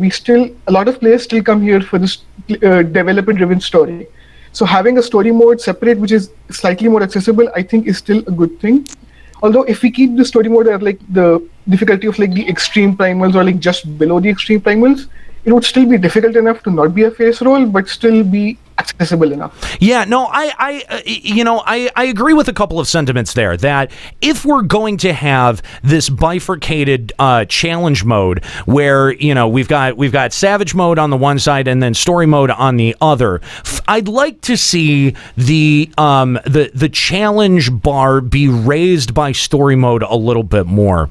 And I do think that having an additional incentive that is accessible. Now the thing is you know, and we've gone to great lengths to talk about, you know, a potential reward structure that would reward a player for longer than just a couple of patches, and a way that you would have to implement that into a system like raiding. Because with every raid tier, you only get 4 raids, and that's really just kind of a boss confrontation. Yes, there's a little bit of trash that you probably have to get through. There might be a little bit of a set piece that you have to get to the other side of, but mostly we're talking about one end to the other. It's a boss fight. Most of the time it happens in a circle arena. So if the rewards out of that had an additional RNG element where you're getting the normal raid tier gear, and that comes with all of the normal the normal tier that it would be a part of the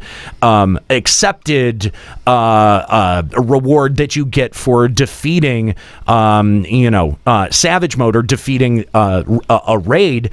That would always be there. We're not talking about removing or stripping that reward out. What I think would be more beneficial and would keep people coming back to raiding, because they would have to grind for these, as we've seen people do with ponies, mounts, Yes, they do it. And they will. That if you put in an RNG element that makes an incredibly powerful piece of gear drop very, very rarely out of an instance like that you'll see longer term participation rates, that you'll see a lower churn rate of players moving in and out of the raid scene, and you'll see something that happens a lot in other MMOs, where you have a veteran player base that looks at newer players or newer players with talent and says, well, I can get them, I can get these guys ready and raid with them. Yeah, and that rarely happens anymore. And you would have incentive to do so, because as players who aren't necessarily, concerned about getting that super rare piece of gear, but do want to raid, as they start to fall off one by one, you're going to need to replenish their ranks with newer people again, so that you can keep the farm going. Exactly. And I think that concept is sort of predicated on the idea that you don't just have to go through as a group 8 or 12 times to get everyone geared out with the gear that is going to inevitably end up dropping out of those instances. And you add an element of dynamicness and randomness. And yes, it's RNGesus. And yes, I know that people get a bit exhausted with RNG, and that people tend to bitch about it a lot, but bitching is not the worst thing. Feeling like you missed out is not the fucking worst thing, especially in an MMO, because you know what that drives? That drives desire. You need to drive more desire, Square Enix. That is, I think, if I had to bottom line my criticism of Final Fantasy XIV in the last 3 years, you need to drive desire. And the thing that we have pointed out in the past, especially with things like Salted Earth and the way that we railed against the concept of story mode, is that incentive exists in story. And again, Dolvik had pointed this out with his call, that there is an incentive for the developer-driven story that's inserted in here. Now, if you're going to lower the ask of your audience to be able to get that reward, if you think of it like a piece of candy, right? If you give them that very easily, then you've got to have something that is very difficult to access, that's buried behind the deeper part of your system. And you know what? I think RNG is probably the best way to be able to reward that, because if you have building tokens, then you just have people who are working towards a foregone conclusion, and that reward ceases to be a reward. When it's something that's a foregone conclusion, it ceases to really be, it ceases to really have the same chemical release in your brain that getting something on an off chance, on a rando, or on a. It's the difference between winning the lottery and then just working for your paycheck. You know that paycheck is coming, but we still wish we could win the lottery. Thank you. Yes, I think that's a great analogy. All right, we're going back to our phone lines one last time. We've got Cecile from Sergeant Tannis on the line, going to tell us about the healer changes. What's going on, Cecile? Hey, what's up, guys? How's it going? I thought for sure it was a girl. Nope. Healer and everything. Fail.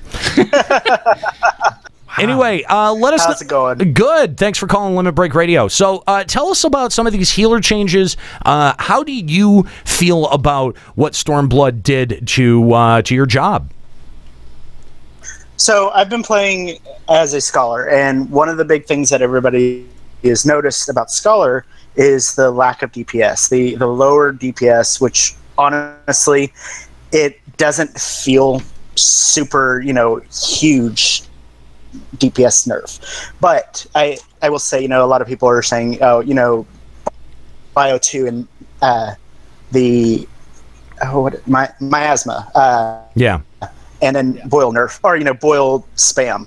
Basically, I mean, it doesn't give you a reason to say, "Oh, I can't DPS anymore," because it takes so much.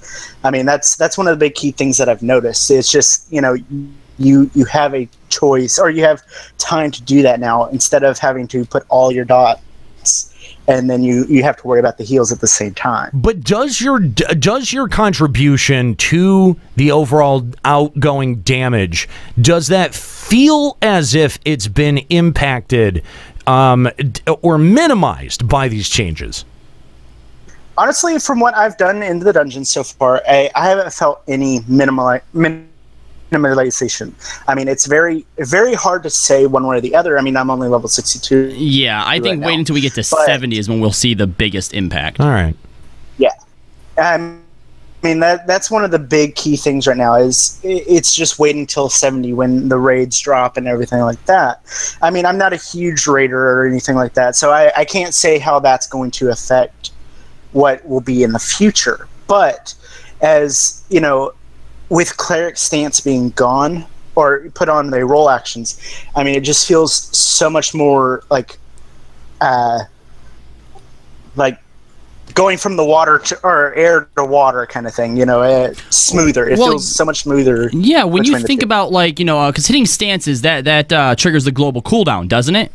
Yes. Yeah, so imagine as a healer, if you're going into cleric stance to DPS, then going back out of cleric stance, that's like 3 to 4 seconds that are now wasted that you can't DPS or heal on. Actually, in the old cleric stance, it put a cooldown on your bar of 5 seconds. Oh my god. So you couldn't get back into healing mode for 5 seconds after you go into DPS mode. Yeah, so I think that, definitely taking out cleric stance and just making it a cooldown or whatever, I think is definitely one of those changes that we mentioned that really probably needed to be made. Yeah, and I probably I don't know, especially with healer, it's tough for me to say. I think it's also kind of that Cecil brings up a good point here, that even though we're not the most involved in raiding, we do recognize that raiding is the thing that kind of pushes the meta to the extreme, and we end up learning a lot about the game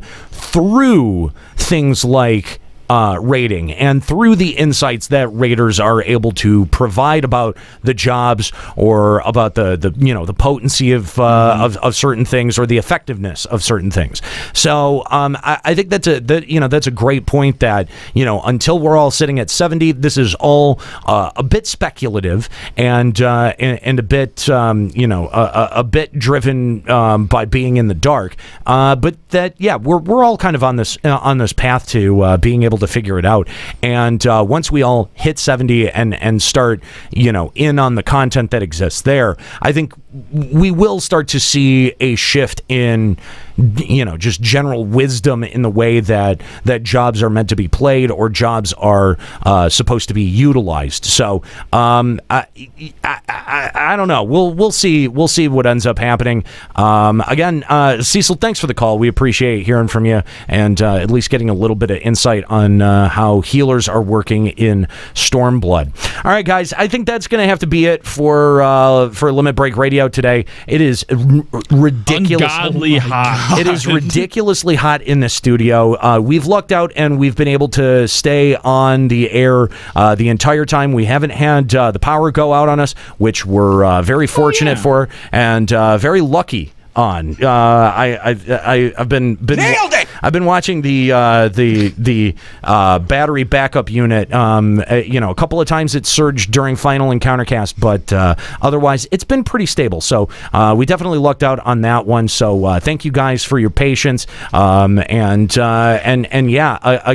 if you missed it on final encounter cast, I really do want to say thank you to all of our patron supporters and to just anyone who has supported Limit Break Radio over the 10 years that we have been a thing. Getting to go out to E3 2017 this year was an awesome experience. It was humbling. We learned a lot, and I think we did some good work when we were out there. So I'd like to invite everyone to stick around, because if you're listening on the stream right now. Coming up next, you'll hear the E3 coverage from Checkpoint Radio. We were live on the floor from E3 2017. We'll give you all of the breakdowns of everything that was out at the conference. That's coming up next here on twitch.tv/Limit Break Radio. If you're listening on the podcast and that sounds like something that you want to hear, head on over to checkpointradio.com. New episodes on demand are uploaded Tuesdays. We're going to have our E3 special uploaded this Tuesday, so make sure that if you miss it today here on the stream, that you come back to checkpointradio.com and check out the E3 coverage. Of course, we've got the Checkpoint Radio podcast as well. You can subscribe to that at checkpointradio.com. And again, this is an opportunity. Checkpoint Radio is an amazing opportunity that we've been given through your amazing grassroots support. And anytime that you hear about Checkpoint Radio, know that you had a hand in building that, and that the very first push for video games into the world of radio comes from an organic place. That this Checkpoint Radio, or an idea like Checkpoint Radio, could have very easily been something that a bunch of radio execs sat together in a boardroom and came up with based on data that they were getting from ESPN. That for a fact that's not what happened. We've been on the ground for 10 years doing video game podcasting, doing Final Fantasy podcasting, and building a community that you guys can respect and that you guys can trust. And that's something that, we do take very seriously. Our opinions are our opinions, and we're not afraid to share those. We've never been shy about sharing those. And, if it ruffles some feathers, that's fine. We're not really bothered by that fact. But what that ends up doing on the other side of that is creating fans who are incredibly loyal, that stick with us through thick and thin, whether Final Fantasy XIV is good or bad, and now because of your support, we've been able to grow and expand, make things like Final Encountercast, make things like Checkpoint Radio, and be able to take the opportunities that are set in front of us because of those things. Those first steps were because of you, and thank you guys. Thank you for listening. Thank you for being a part of the Limit Break Radio community that we've been building for the better part of 10 years. Thank you for continuing that work on into the future, and thank you for all of your support over at patreon.com/Limit Break Radio. All right, that's going to be it for Limit Break Radio today. I want to thank my crew, of course, Skuro and Kooky, who hang out and do great work. Kooky did phenomenal work for us while we were out at E3. She really kept us on task and really helped us keep very well organized. So thank you, Kooky, for all of your help while we were out at E3. Also, shout out to my crew. Even though they weren't here today, they felt like they could just skip the show. Nika Kayanian and Ascalia Rayamasa, as well as Juxtaposition, Kalo Landis. I'm an hero. Keep listening.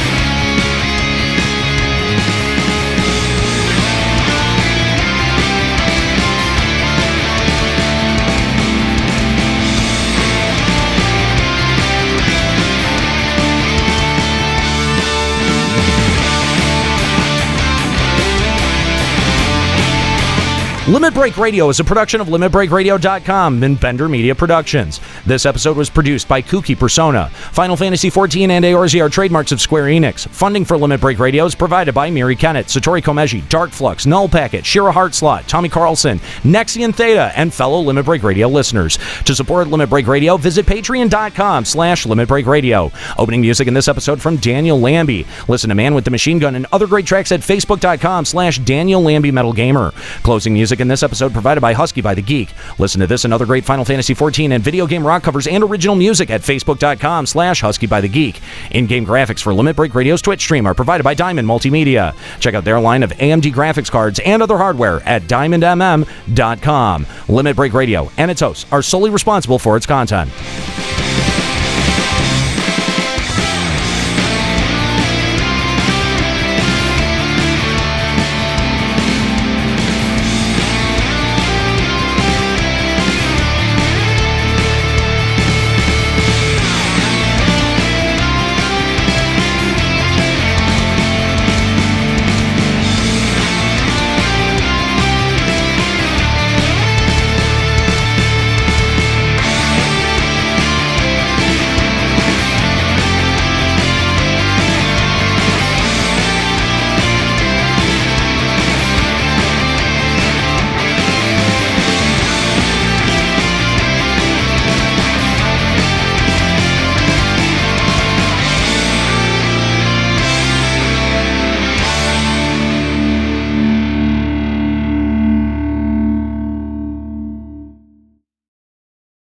Thanks so much for tuning in to Limit Break Radio episode 116.